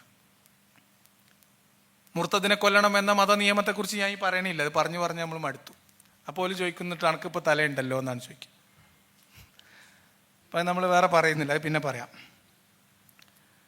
ഇതേ സാധനം ഇപ്പോഴും ഏറിയും കുറഞ്ഞും ഈ വെറുപ്പ്, തല വെട്ടാൻ പറ്റുന്നില്ലെങ്കിൽ കൈയെങ്കിലും വെട്ടുക, ഒരു കാലെങ്കിലും വെട്ടുക, അതിനും പറ്റുന്നില്ലെങ്കിൽ ചാനലെങ്കിലും പൂട്ടിക്കുക, ഇല്ലെങ്കിൽ 4 ചീത്തെങ്കിലും വിളിക്കുക, എന്തെങ്കിലുമൊക്കെ ചെയ്യണ്ടേ. കാരണം വലാവും പറാവും അല്ല പറഞ്ഞാണല്ലോ, വെറുപ്പ് പ്രകടിപ്പിക്കണമല്ലോ, രൂക്ഷത കണ്ടെത്തണമല്ലോ, അതിനുവേണ്ടി എന്തെങ്കിലും ചെയ്യുക എന്നുള്ളതാണ്. അപ്പൊ പറഞ്ഞു വരുന്നത്, ഈ വെറുപ്പ് എന്ന് പറയുന്നത് അതിൻ്റെ ഇരകൾ ഇങ്ങനെ മാറും, അതിൻ്റെ വക്താക്കൾ മാറും, ഇരകൾ മാറും. പക്ഷെ ഇതിലെ രസം, ഇതിന് ഇരകളാക്കപ്പെടുന്നവരെല്ലാം ഈ വെറുപ്പിനെതിരെ സംസാരിക്കാൻ ആഗ്രഹിക്കുന്നവരോ, ഈ വെറുപ്പിൽ നിന്ന് മനുഷ്യർ മോചിപ്പിക്കപ്പെടണമെന്ന് ആഗ്രഹിക്കുന്നവരോ, ഈ വെറുപ്പിൻ്റെ പ്രത്യയശാസ്ത്രത്തെ എതിർക്കുന്നവരോ മാറ്റം ആഗ്രഹിക്കുന്നവരായിരിക്കും. അത് മദീനയിലായാലും ഇന്ത്യയിലായാലും വ്യത്യാസമൊന്നുമില്ല. ഏതു തരം വെറുപ്പിനും ഇത് ബാധകമാണ്. രാഷ്ട്രീയ പാർട്ടികൾ നടത്തുന്ന കൊലകളായാലും മതസംഘടനകൾ നടത്തുന്ന കൊലകളായാലും അവരുടെ കിരാതമായ മതനിയമങ്ങൾക്കെതിരെയോ അവരുടെ നടപടിക്രമങ്ങൾക്കെതിരെയോ പ്രോഗ്രസീവായിട്ടുള്ള മാറ്റം ആഗ്രഹിച്ചുകൊണ്ട് സംസാരിക്കുന്നവർക്കാണ് ഈ വെറുപ്പിന് അവർ ഇരകളാക്കപ്പെടുന്നത്. അതെല്ലാ കാലത്തും അങ്ങനെ തന്നെ നിലനിൽക്കുകയും ചെയ്യും. അപ്പം ഞാൻ ഇതിനെ കാണുന്നത്, വെറുപ്പ് ഇന്ന് മനുഷ്യരിൽ പ്രവർത്തിക്കുന്നത് അതൊരു ഒരു ഒരു ഒരു പോയിസൺ ആയിട്ടാണ്, അവനവനെ തന്നെ ബാധിക്കുന്ന പോയിസൺ. മറ്റൊരു പ്രശസ്തമായിട്ടുള്ള വചനമുള്ളത്, മറ്റൊരാൾ മരിക്കാൻ കാത്തിരുന്നു കൊണ്ട് നമ്മൾ സ്വയം വിഷം കുടിക്കുന്നതാണ് ഈ സാധനം.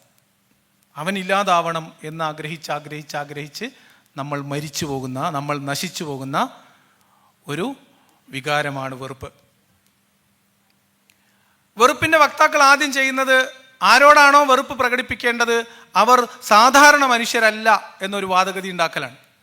ഖുർആനിലൊക്കെ നമുക്കത് ഇഷ്ടം പോലെ കാണാൻ പറ്റും. എല്ലാ പ്രത്യയശാസ്ത്രങ്ങളിലും വെറുക്കപ്പെടേണ്ടവരെ ഡീഹ്യൂമനൈസ് ചെയ്യുക എന്നുള്ളതാണ് ഒന്നാമത്തെ പണി. അവർ ഇങ്ങനെ ജീവിച്ചിരിക്കാൻ അർഹരല്ല, അവർ ഈ മാനുഷികമായിട്ടുള്ള പരിഗണനയ്ക്ക് അർഹരല്ല, അവർ ഈ അവകാശങ്ങൾക്ക് അർഹരല്ല, അവർ നമുക്ക് ഭീഷണിയാകും എന്ന തരത്തിലുള്ള സാധനം.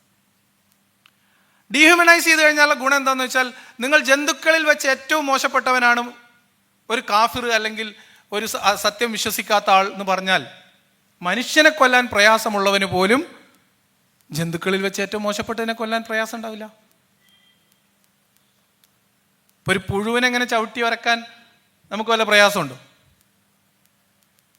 അപ്പം മനുഷ്യനെ ആ മാനവിക സങ്കല്പത്തിന് പുറത്താക്കുക, അവൻ മനുഷ്യനല്ലാതാക്കുക, ഡിഹ്യൂമനൈസ് ചെയ്യുക. അപ്പോൾ പിന്നെ കൊല്ലാൻ എളുപ്പമാണ്. ഈ എല്ലാ വെറുപ്പിൻ്റെ പ്രചാരകരും, നിങ്ങൾ ലോകത്തിൻ്റെ ചരിത്രത്തിൽ ഇന്ന് വരെയുള്ള എല്ലാ കൊലപാതകങ്ങളും, ഈ കൂട്ടക്കൊലകളും, ഈ വെറുപ്പിൻ്റെ രാഷ്ട്രീയക്കാരും എല്ലാം പ്രാക്ടീസ് ചെയ്യുന്നത്, നമ്മൾ ഇന്നും കാണുന്നത്, അവർ മനുഷ്യർ എന്ന രീതിയിൽ പരിഗണിക്കാൻ അർഹരല്ല, അവർ സാധാരണ മനുഷ്യരല്ല എന്ന ഒരു പ്രതീതി ഉണ്ടാക്കലാണ്. ഹിറ്റ്ലർ ജൂതന്മാരെ എലികളോട് ഉപമിച്ചതും, റുവാണ്ടയിൽ ഒരു കക്ഷി പാറ്റകളോടാണ് മനുഷ്യരെ ഉപമിച്ചത്. എളുപ്പമല്ലേ പരിപാടി? ഇങ്ങനെ സംഭവിക്കുമ്പോൾ ഈ വെറുപ്പ് പ്രവർത്തിച്ചു തുടങ്ങുന്നിടത്ത് യുക്തി മരവിക്കും, മനുഷ്യത്വം മരവിക്കും. പിന്നെ അയാൾക്ക് റാഷണൽ ചിന്തയോ മാനവിക ബോധമോ ചിന്തയോ അല്ലെങ്കിൽ അങ്ങനത്തെ കാര്യകാരണ അന്വേഷണമോ അങ്ങനത്തെ ഒന്നും വരില്ല. വെറുപ്പ് തലക്ക് പിടിച്ച ഒരാളോട് നിങ്ങൾ എത്ര യുക്തിവാദം പറഞ്ഞിട്ടും അയാൾ തന്നെ എത്ര വലിയ യുക്തിവാദിയായിട്ടും പ്രത്യേകിച്ച് കാര്യമൊന്നുമില്ല. കാരണം അയാളുടെ തലച്ചോറിനെ നിയന്ത്രിക്കുന്നത് വെറുപ്പാണ്. വെറുപ്പ്, ഞാൻ നേരത്തെ പറഞ്ഞതുപോലെ പക, വിദ്വേഷം, വെറുപ്പ് എന്നിത്യാദി നമ്മളുടെ പ്രാചീനമായിട്ട് ജനിതകമായിട്ട് നമ്മളെ ഉള്ളിലുള്ള ആ സാധനം, അത് നമ്മളുടെ യുക്തിബോധത്തിനേക്കാൾ ആഴത്തിലാണ് തലച്ചോറിലിരിക്കുന്നത്. യുക്തിബോധം വേറെയാണ്. അത് നമ്മുടെ ഉപബോധ മനസ്സിനെ പോലും സ്വാധീനിക്കാൻ കെൽപ്പുള്ളതാണ് നേരത്തെ പറഞ്ഞ വികാരങ്ങൾ. അപ്പം മുർത്തദ്ദായിട്ടുള്ള ഒരാൾ സംസാരിക്കുമ്പം എന്നെ തെറി വിളിക്കുന്നത് ഞാൻ നേരത്തെ പറഞ്ഞതുപോലെ ഈ വെറുപ്പ് കൊണ്ടാണ്. അവന് അതിനിടയിൽ നമ്മൾ തമ്മിൽ ഉണ്ടാക്കിയെടുത്ത സൗഹാർദ്ദമോ കുടുംബ ബന്ധമോ ഒന്നും അപ്പോൾ ഒരു തടസ്സമല്ല. കാരണം അത് അവൻ്റെ യുക്തിബോധത്തിൽ അവൻ്റെ വികസിച്ച മസ്തിഷ്കത്തിൻ്റെ ഭാഗമാണ്. മറ്റത് അവൻ്റെ പഴയ സാധനമാണ്, പഴയ സോഫ്റ്റ്വെയറാണ്. വെറുപ്പ് അതുപോലെ തന്നെ സ്വയം നശീകരിക്കുന്ന ഒരു മാനസിക രോഗമാണ്. വെറുപ്പ് മാനസിക രോഗമായി മാറും. ദീർഘകാലം നിലനിൽക്കുന്ന, ദീർഘകാലത്തെ പരിശ്രമത്തിലൂടെ മാത്രം പുറത്തു കടക്കാൻ പറ്റും. എത്ര ആഴത്തിൽ ഒരു മനുഷ്യൻ വെറുപ്പിൽ ആവുന്നോ അത്രയും അപകടകരമായ അവസ്ഥയിൽ ആ മനുഷ്യൻ പോകും. അത്രയും ബുദ്ധിമുട്ടായിരിക്കും അയാൾ ആ വെറുപ്പിൽ നിന്ന് മോചിപ്പിച്ച് ഒരു സാധാരണ ജീവിതത്തിലേക്ക് കൊണ്ടുവരിക. പല ആളുകളും വിചാരിക്കുന്നത് നമ്മളൊരു വിഭാഗത്തെ വെറുത്ത് ആ വിഭാഗത്തോട് വെറുപ്പ് പ്രകടിപ്പിച്ച് ആ വിഭാഗത്തോട് വെറുപ്പ് പ്രചരിപ്പിച്ച് ആ പ്രചാരണത്തിൻ്റെ ഭാഗമായാൽ നമ്മൾ ഭയങ്കര ഹാപ്പി ആയിരിക്കും എന്നാണ്. Never ever. വെറുപ്പ് പ്രചരിപ്പിക്കുന്നവൻ വെറുപ്പിൻ്റെ ഇരയാണ്. അതൊരു ദീർഘകാലം ആ മനുഷ്യനെ വേട്ടയാടിക്കൊണ്ടിരിക്കുന്ന രോഗമായി മാറും.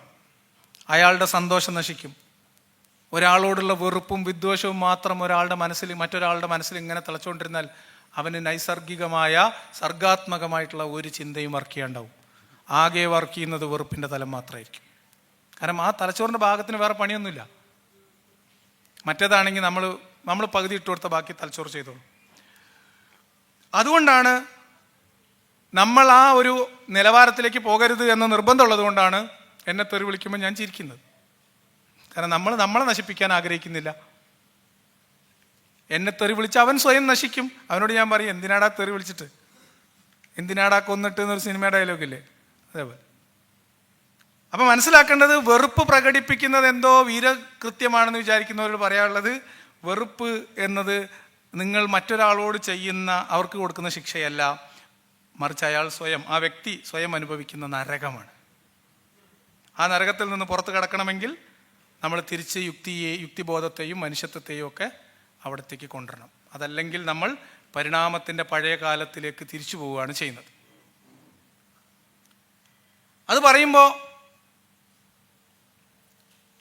മതം വിട്ടാലും യുക്തിവാദി ആയാലും, ഞാൻ നേരത്തെ പറഞ്ഞത് മതം വിട്ടതുകൊണ്ട് ഒരാൾ മാനവികവാദി ആവില്ല. കാരണം ഈ നേരത്തെ പറഞ്ഞ ഖുർആൻ വചനങ്ങളും ഇതൊക്കെ തലയിൽ കയറ്റി വെച്ച് വലാവും ബറാവും ഒക്കെ അനുഷ്ഠിച്ച് ജീവിച്ചിരുന്ന ഒരാൾ വെറുക്കാൻ ശീലിച്ച ആളാണ്, വെറുപ്പ് പ്രകടിപ്പിക്കാൻ പഠിച്ച ആളാണ്.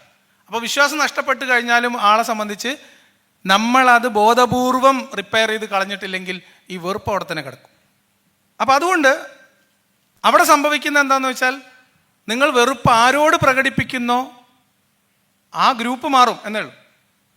ഇന്നലെ വരെ നിങ്ങൾ വിശ്വാസിയാണ്, നിങ്ങൾ അവിശ്വാസികളോട് വെറുപ്പ് പറഞ്ഞു, തെറി പറഞ്ഞു. നിങ്ങൾ ഇന്ന് അവിശ്വാസിയാണെങ്കിൽ നിങ്ങൾ തിരിഞ്ഞു നിന്ന് വിശ്വാസികളോട് ഇതേ സാധനം ചെയ്യും. അപ്പം ഇത് ആർക്കെതിരെ പ്രയോഗിക്കുന്നു എന്നത് മാത്രമേ മാറുന്നുള്ളൂ. ആൾ മാറിയിട്ടില്ല, ആളുടെ രീതിയും മാറിയിട്ടില്ല എന്നാണ് മനസ്സിലാക്കുക. അത്തരം ടോക്സിക് എത്തീസ്റ്റുകളെ ഞാൻ ഒരുപാട് പേരെ കണ്ടിട്ടുണ്ട്. അവരുടെ ഒരു ന്യായം എന്താണെന്ന് വെച്ചാൽ, നമ്മളെ വെറുക്കുകയും നമ്മളെ കൊല്ലാൻ പഠിപ്പിക്കുകയും ചെയ്യുന്ന മതത്തെ നമ്മളും അതേ നാണയത്തിൽ വെറുക്കണം, അതേ നാണയത്തിൽ നമ്മൾ തിരിച്ചടിക്കണം, അസഹിഷ്ണുത കാണിക്കണം എന്നാണ്. നമ്മൾ ഈ മതത്തെക്കുറിച്ച് പറയുന്ന ഏറ്റവും വലിയ പരാതി, മനുഷ്യരെ വേർതിരിക്കുന്നു, അപരവൽക്കരണം നടത്തുന്നു, വെറുപ്പ് പഠിപ്പിക്കുന്നു. അത് കുറ്റം പറഞ്ഞിട്ടാണ് നമ്മൾ ഇറങ്ങി വന്നത്. എന്നിട്ട് നമ്മൾ ഈ കുറ്റം അവരോട് തിരിച്ച് ചെയ്യാം എന്നതാണ് ന്യായം. വളരെ മോശമായിട്ടുള്ള പദപ്രയോഗങ്ങളൊക്കെ ഉപയോഗിക്കുന്നത് കാണാൻ പറ്റും.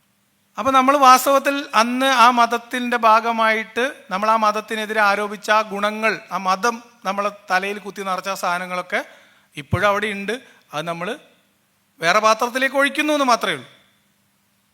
വ്യത്യാസമൊന്നും ഇല്ല. സ്വഭാവമോ ആശയമോ അല്ല മാറിയത്. അപ്പം നമുക്ക് ചില ആൾക്കാർക്ക് വിശ്വാസികൾ എന്തോ മോശക്കാരാണെന്നൊരു ധാരണയാണ്. യുക്തിവാദികൾ എന്തോ ഭയങ്കര സംഭവമാണെന്ന് ചിന്തിക്കുന്ന കുറേ യുക്തിവാദികളുണ്ട്. ഒരു കുന്തവുമില്ല. നമ്മൾ ദൈവവിശ്വാസവുമായി ബന്ധപ്പെട്ട കാര്യത്തിൽ നമ്മൾക്ക് തിരിച്ചറിവുണ്ടായി, അല്ലെങ്കിൽ ഈ മതഗ്രന്ഥങ്ങൾ ഫോളോ ചെയ്യണോ വേണ്ടേ എന്ന കാര്യത്തിൽ നമുക്കൊരു ധാരണയുണ്ടായി, അത്രേ ഉള്ളൂ. ബാക്കി നിങ്ങൾ ഒരാൾ മതവിശ്വാസം ഉപേക്ഷിച്ചത് കൊണ്ട് മദ്യപാനം തുടങ്ങുകയോ നിർത്തുകയോ ചെയ്യില്ല. ഒരാൾ മതവിശ്വാസി ആയിരുന്നത് കൊണ്ട് മോഷണം തുടങ്ങുകയോ നിർത്തുകയോ ചെയ്യുന്നില്ല. അതുപോലെ തന്നെയാണ് മതം പഠിപ്പിച്ച് പരിശീലിപ്പിച്ച സ്വഭാവവും ഗുണവും മതവിശ്വാസം നഷ്ടപ്പെട്ടു എന്നതുകൊണ്ട് മാത്രം മാറില്ല. ആ പ്രശ്നമാണെന്ന് തിരിച്ചറിയുകയും അത് നമ്മളിൽ ഉണ്ടാവാൻ പാടില്ല എന്ന നിശ്ചയദാർഢ്യം നമുക്കുണ്ടാവുകയും നമ്മളിൽ അതുണ്ടെങ്കിൽ അത് തിരുത്താൻ ആവശ്യമായിട്ടുള്ള പരിശീലന പരിപാടി നടത്തുകയും വേണം. പല ആളുകളും ഞാൻ ഈ ഫോണിൽ സംസാരിക്കുമ്പോൾ എവിടുന്ന് കിട്ടുന്നു ഈ ക്ഷമ എന്നൊക്കെ ചോദിക്കാൻ കേട്ടിട്ടുണ്ട്. അപ്പോൾ എനിക്ക് ചിരി വരും. എവിടുന്ന് കിട്ടിയതല്ലേ? ഞാൻ മതം വിട്ടതിന് ശേഷം വിശ്വാസമൊക്കെ നഷ്ടപ്പെട്ട ഒരു ദിവസം ഒരു ഗെറ്റ് ടുഗദർ പോലെ ഞങ്ങളൊരു യാത്ര പോയ സമയത്ത് അതിൽ പാതി വന്നൊരു വിശ്വാസിയായിട്ട് ഒരു തർക്കം നടന്നു.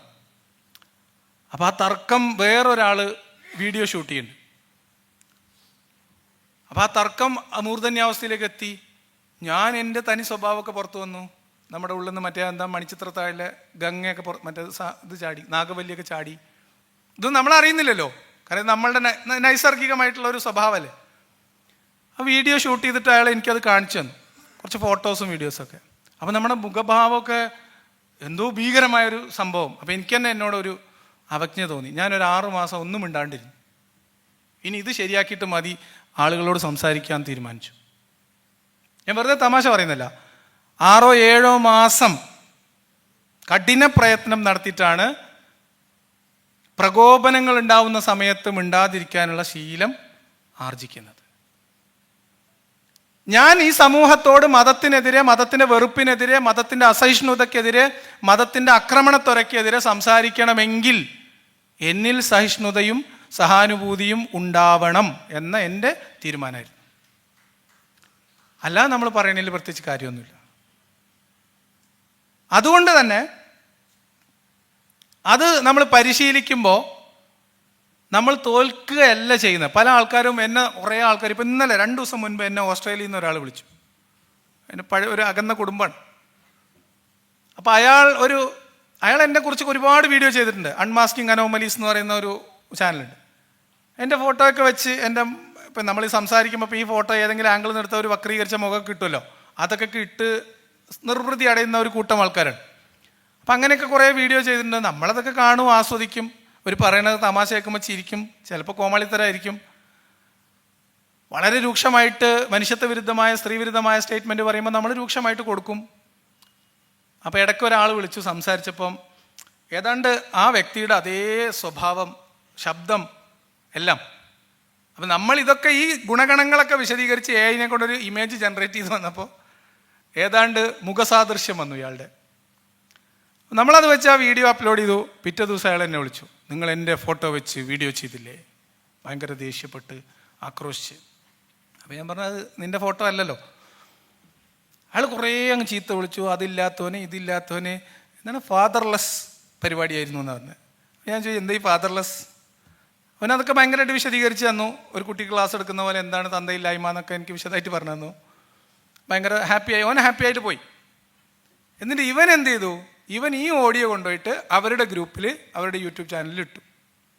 എന്നെ അത്ഭുതപ്പെടുത്തിയത് ആ വീഡിയോയുടെ താഴെ വന്ന കമൻ്റാണ്. അതിൽ ഏകപക്ഷീയമായിട്ട് അവൻ എന്നെ ചീത്ത വിളിക്കാൻ. ഞാൻ എൻ്റെ കാര്യം പറഞ്ഞു. അപ്പോൾ അതിൻ്റെ താഴെ വന്ന കമൻറ്റ്, ലിയാക്കത്തിന് വയറ് നിറച്ച് കൊടുത്തു, അടിപൊളി അടിപൊളി. അപ്പം എന്നെ കുറേ ചീത്ത വിളിച്ചാൽ അത് മഹാസംഭവമാണ് എന്ന് വിചാരിക്കുന്ന വിശ്വാസിയുടെ മനോനില, അതാണ് പ്രശ്നം. എന്നെ സംബന്ധിച്ചിപ്പോൾ എന്നെ കുറേ ആൾക്കാർ ചീത്ത വിളിക്കും. എനിക്ക് ദേഷ്യം വന്നുകൊണ്ട് നമുക്ക് കൺട്രോൾ ചെയ്യാൻ പറ്റാത്ത ദേഷ്യം വരുന്ന കുറച്ച് സംഭവങ്ങളുണ്ട്. ഈ ലൈന് തെറ്റിക്കുക, ട്രാഫിക്കിൽ പ്രശ്നം ഉണ്ടാക്കുക, അതിപ്പോഴും നമുക്ക് അടുത്ത് പുറത്തിയാടും. നമ്മളിങ്ങനെ കുറച്ചൊക്കെ കൺട്രോൾ ചെയ്യും, ഇല്ലെങ്കിൽ അതിനെ സർഗാത്മകമായിട്ട് കൈകാര്യം ചെയ്യും.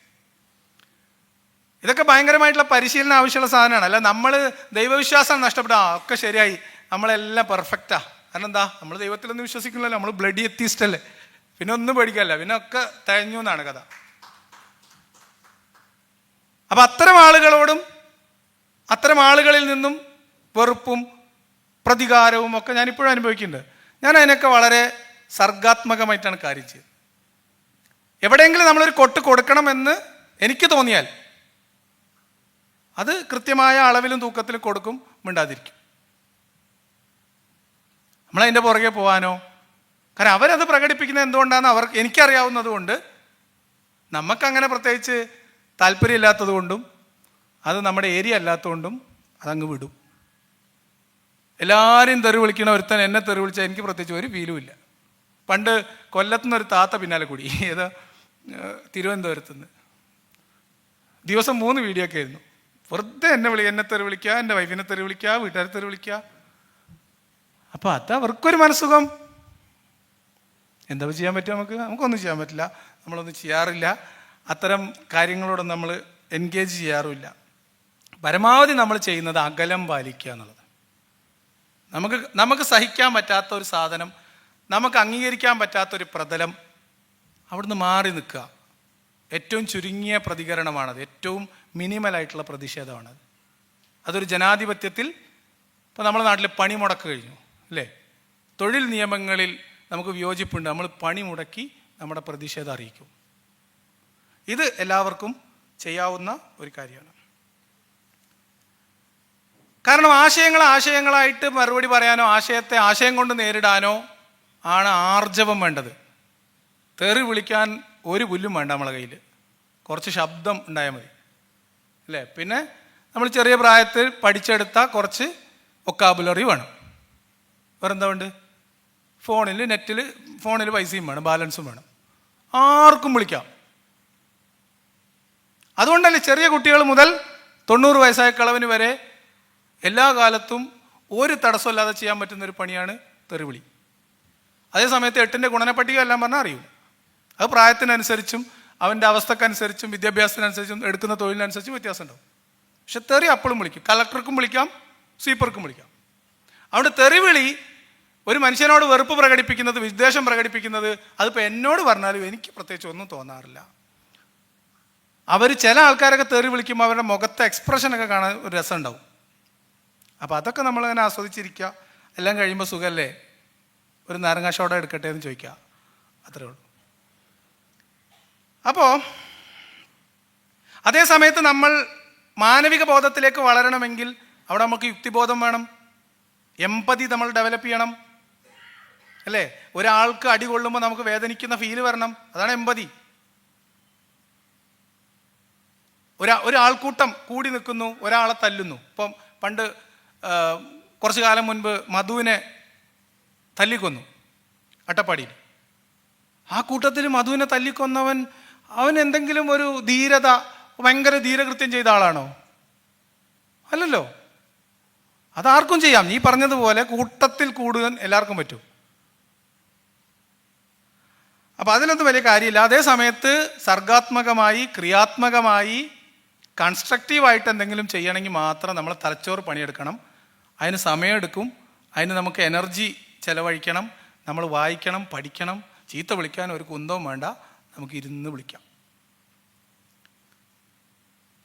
മുർത്തതുകളെ തെറി വിളിക്കുന്ന അതേ ഭാഷയിൽ തന്നെ നമ്മളെ തെറി വിളിക്കുന്ന അതേ ഭാഷയിൽ അങ്ങോട്ട് തെറി വിളിക്കുന്ന ആളെ കുറിച്ചാണ് ഞാൻ പറഞ്ഞത്.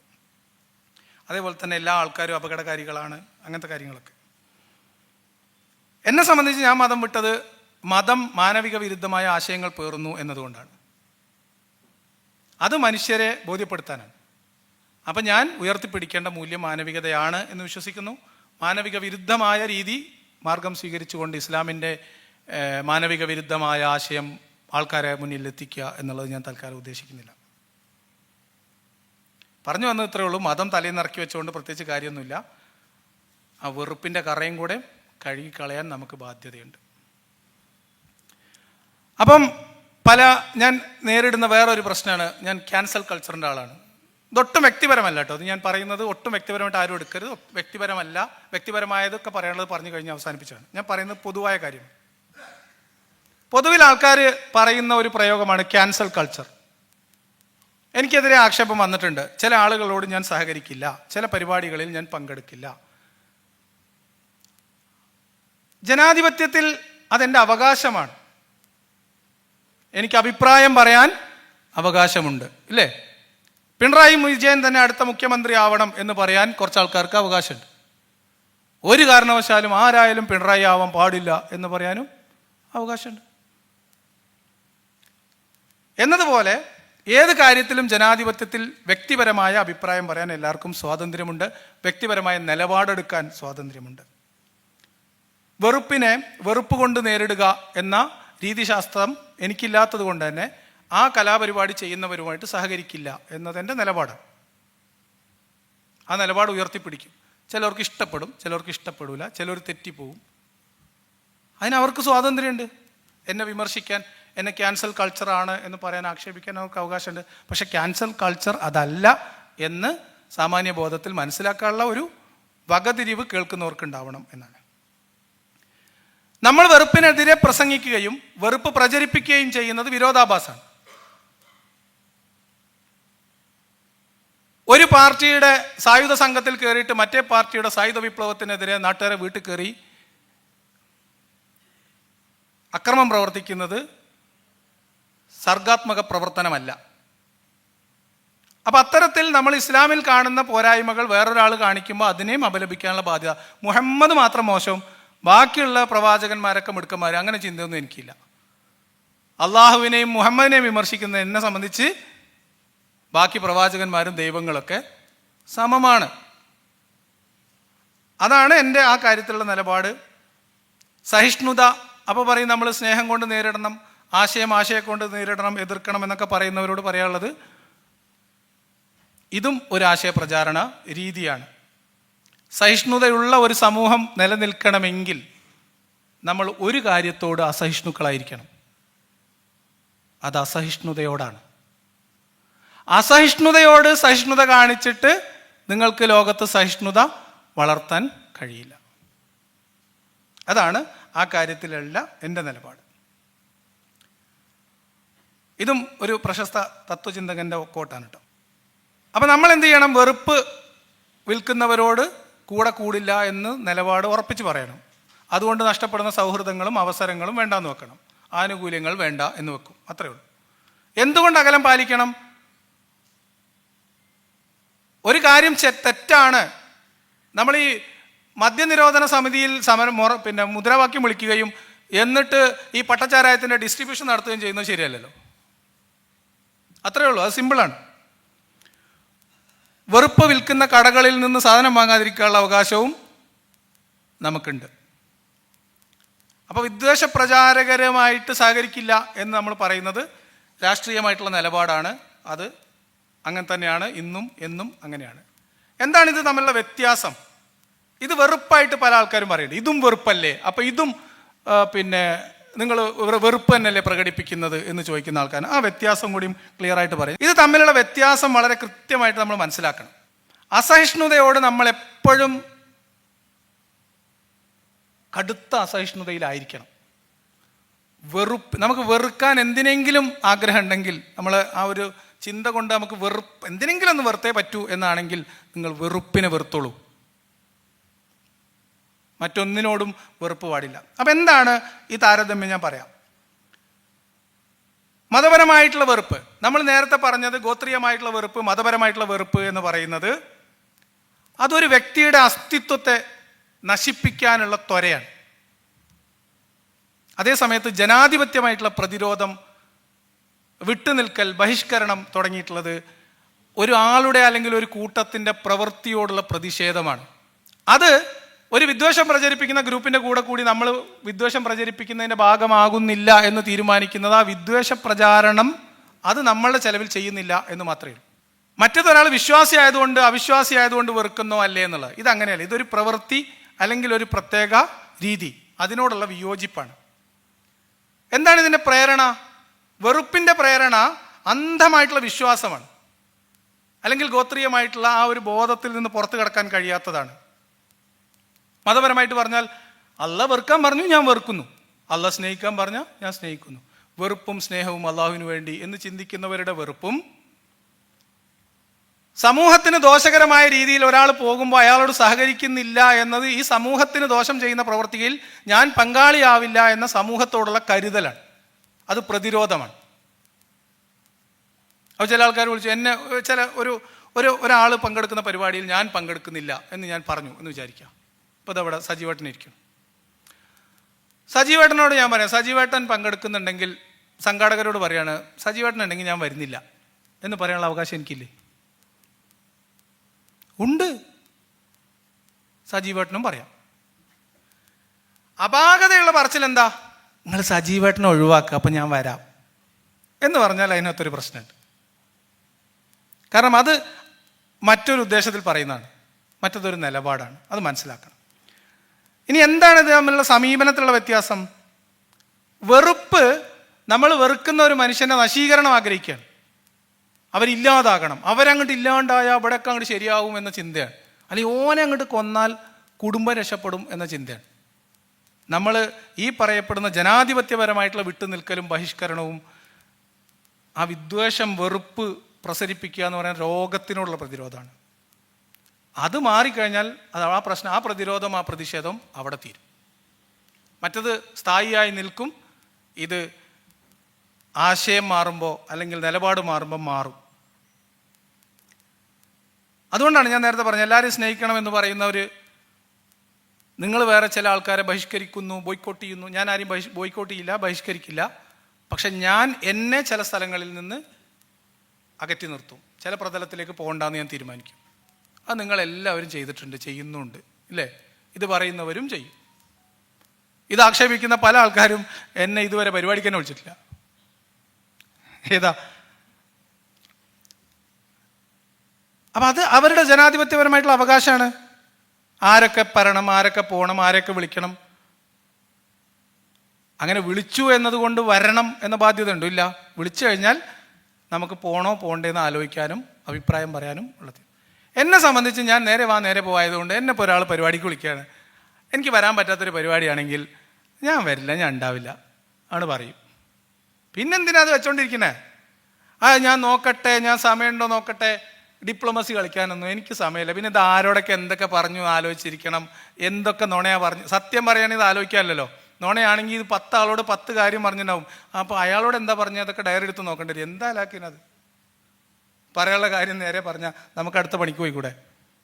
അതെൻ്റെ ഒരു രീതിയാണ്. ചിലപ്പോൾ ശരിയായിരിക്കാം, ചിലവർക്കത് ശരിയായിട്ട് തോന്നും, ചിലർക്ക് തെറ്റാവും. പക്ഷേ നമുക്ക് നമ്മുടെ ശരിയിലല്ലേ നിൽക്കാൻ പറ്റുള്ളൂ. അതുകൊണ്ട് ക്യാൻസൽ കൾച്ചർ എന്ന ആക്ഷേപം ഞാൻ കേട്ടിട്ടുണ്ട്. അത് ഇനി കേൾക്കുമ്പോൾ അതൊന്ന് മനസ്സിലാക്കിയാൽ മതി. മനസ്സിലായില്ലെങ്കിലും കുഴപ്പമൊന്നുമില്ല, ഞാൻ എൻ്റെ നിലപാട് പറഞ്ഞതേ ഉള്ളൂ. സഹിഷ്ണുതയുള്ള ഒരു ലോകം നിലനിൽക്കണമെങ്കിൽ ജനാധിപത്യപരമായിട്ടുള്ള ഇത്തരം നിലപാട് സ്വീകരിക്കാൻ നമ്മൾ തയ്യാറാവേണ്ടി വരും. എപ്പോഴും പല ആൾക്കാർ പറയും രോഗിയോടല്ല രോഗത്തോടാണ്, അതല്ലെങ്കിൽ പന്തിനാണ് കാലിനല്ല എന്നൊക്കെ പറയും. പറഞ്ഞാൽ പോരാ, അത് അങ്ങനെ തന്നെ ആവണം. നമ്മളെ പ്രവൃത്തിയിലും സംസാരത്തിലും ഒക്കെ അതങ്ങനെ തന്നെ ആയിരിക്കണം. ഞാനീ പറഞ്ഞതൊക്കെ വെറുപ്പ്, വിദ്വേഷം, അവിടെ നിന്നുള്ളതും ഇവിടെ നിന്നുള്ളതും എന്താ പരിഹാരം ഒറ്റൊന്നേ ഉള്ളൂ, മാനവികത മാത്രമേ ഉള്ളൂ. സഹാനുഭൂതി വളർത്തുകയും മാനവിക ചിന്തയിലേക്ക് നമ്മളെ മനസ്സിനെ, നമ്മുടെ വെറുപ്പിന് മുകളിലേക്ക് സഹാനുഭൂതിയെ വളർത്തിക്കൊണ്ടുവരാനും വെറുപ്പിനെ സപ്രസ് ചെയ്യാനും ഈ പറയുന്ന സഹാനുഭൂതിയെ ഡെവലപ്പ് ചെയ്യാനും നമ്മൾ സദാ പരിശ്രമിച്ചു കൊണ്ടിരിക്കുക. ശാസ്ത്രീയമായിട്ടുള്ള മനോവൃത്തി, വൈകാരികമായിട്ടുള്ള ഈ തള്ളിച്ചകൾക്കപ്പുറത്തേക്ക് ശാസ്ത്രീയമായിട്ടുള്ള വിശകലനവും യുക്തിഭദ്രമായിട്ടുള്ള ചിന്തയും വളർത്തിയെടുക്കാൻ ശ്രമിക്കുക. ലേബലുകളൊന്നും കാര്യമല്ല. അതുകൊണ്ട് മുർത്തദ്ദാണോ, മുസ്ലിമാണോ, മുനാഫിക്കാണോ, അതല്ലെങ്കിൽ പള്ളിയിലച്ചനാണോ, നമ്പൂരിയാണോ എന്ന് നോക്കിയിട്ടല്ല നമ്മൾ നമ്മുടെ നിലപാട് പറയുന്നത്. സഹാനുഭൂതി എന്ന് പറയുന്നത് പലരും പറയും മതമൊക്കെ ഞങ്ങളോട് പഠിപ്പിച്ചിട്ടുണ്ട് സ്നേഹം. അതിനൊക്കെ ഞാൻ നേരത്തെ പറഞ്ഞ ഈ മതപരമായ വിശ്വാസപരമായിട്ടുള്ള അതിർവരമ്പുകൾ ഉണ്ടാവും. ഒരു അതിർവരമ്പും ഇല്ലാതെ എല്ലാ മനുഷ്യരെയും മനുഷ്യർ എന്ന രീതിയിൽ സ്നേഹിക്കാനും സഹകരിക്കാനും കഴിയുന്ന അവസ്ഥ നമുക്കുണ്ടാവണം. നേരത്തെ പറഞ്ഞ അപൂർവമായിട്ടുള്ള സാഹചര്യങ്ങളിൽ ഒഴികെ. അപ്പോൾ യുക്തിബോധം, ശാസ്ത്രബോധമൊക്കെ നമുക്ക് പൊതുവിലുള്ള കാഴ്ചപ്പാടുകളിൽ ഒരു ഉൾക്കാഴ്ച തരും. സഹാനുഭൂതി നമുക്ക് ആ അറിവിനെ മാനവികമായിട്ട് ഡെവലപ്പ് ചെയ്യാൻ നമ്മളെ സഹായിക്കും. ആ അറിവ് നമ്മളെ സ്വതന്ത്രരാക്കും, സ്നേഹം നമ്മളെ മനുഷ്യരാക്കും എന്നാണ് അക്കാര്യത്തിൽ പറയാനുള്ളത്. അപ്പോൾ അവസാനമായിട്ട് എനിക്ക് പറയാനുള്ളത്, നേരത്തെ പറഞ്ഞതിൻ്റെ ചുരുക്കം, വെറുപ്പും രോഷവും തമ്മിലുള്ള വ്യത്യാസം മനസ്സിലാക്കുക. രോഷം എന്ന് പറയുന്നത് അനീതിക്കെതിരെയുള്ള നമ്മുടെ പ്രതികരണമാണ്, അത് മാറ്റം ഉദ്ദേശിച്ചുകൊണ്ടുള്ളതാണ്. അതേപോലെ തന്നെ വെറുപ്പ് നശീകരണത്വരയുള്ളതാണ്, മറ്റുള്ള ആളുകളുടെ തകർച്ചയോ നാശമോ ലക്ഷ്യം വെച്ചുള്ളതാണ്. അതിൻ്റെ ഭാഗമാകാതിരിക്കാം. അതാണ് ആ കാര്യത്തിൽ പറയാനുള്ളത്. നേരത്തെ നമ്മൾ തുടക്കത്തിൽ പറഞ്ഞ ആ ഒരു ഉദ്ധരണി ഒരിക്കൽ കൂടി പറഞ്ഞുകൊണ്ട് ഞാൻ നിർത്താം. രാക്ഷസനോട് പൊരുതുമ്പോൾ നമ്മൾ രാക്ഷസനാവാതിരിക്കാൻ ശ്രമിക്കണം.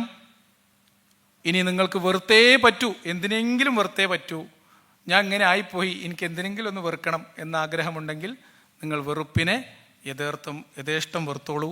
വെറുപ്പിനെ അല്ലാതെ, വെറുപ്പ് പ്രചാരണത്തെ അല്ലാതെ മനുഷ്യരോട് വെറുപ്പ് വെക്കരുത് എന്നാണ് എൻ്റെ നിലപാട്. ആ നിലപാട് പറഞ്ഞുകൊണ്ട് ഞാൻ നിർത്തുന്നു. നന്ദി, നമസ്കാരം. വെറുപ്പിനെ വെറുപ്പ് കൊണ്ടല്ല, വിവേകം കൊണ്ടും സഹാനുഭൂതി കൊണ്ടുമാണ് നേരിടേണ്ടതെന്ന് ലിയാഖത്ത് അലി അദ്ദേഹത്തിൻ്റെ പ്രഭാഷണത്തിലൂടെ നമ്മളോട് പറഞ്ഞു. ലിയാഖത്ത് അലിക്ക് ആദരസൂചകമായി ഒരു മെമൻറ്റോ നൽകുവാൻ യുക്തിവാദ പഠന കേന്ദ്രം മെമ്പർ ഹരി ഗോവിന്ദിനെ ക്ഷണിക്കുന്നു.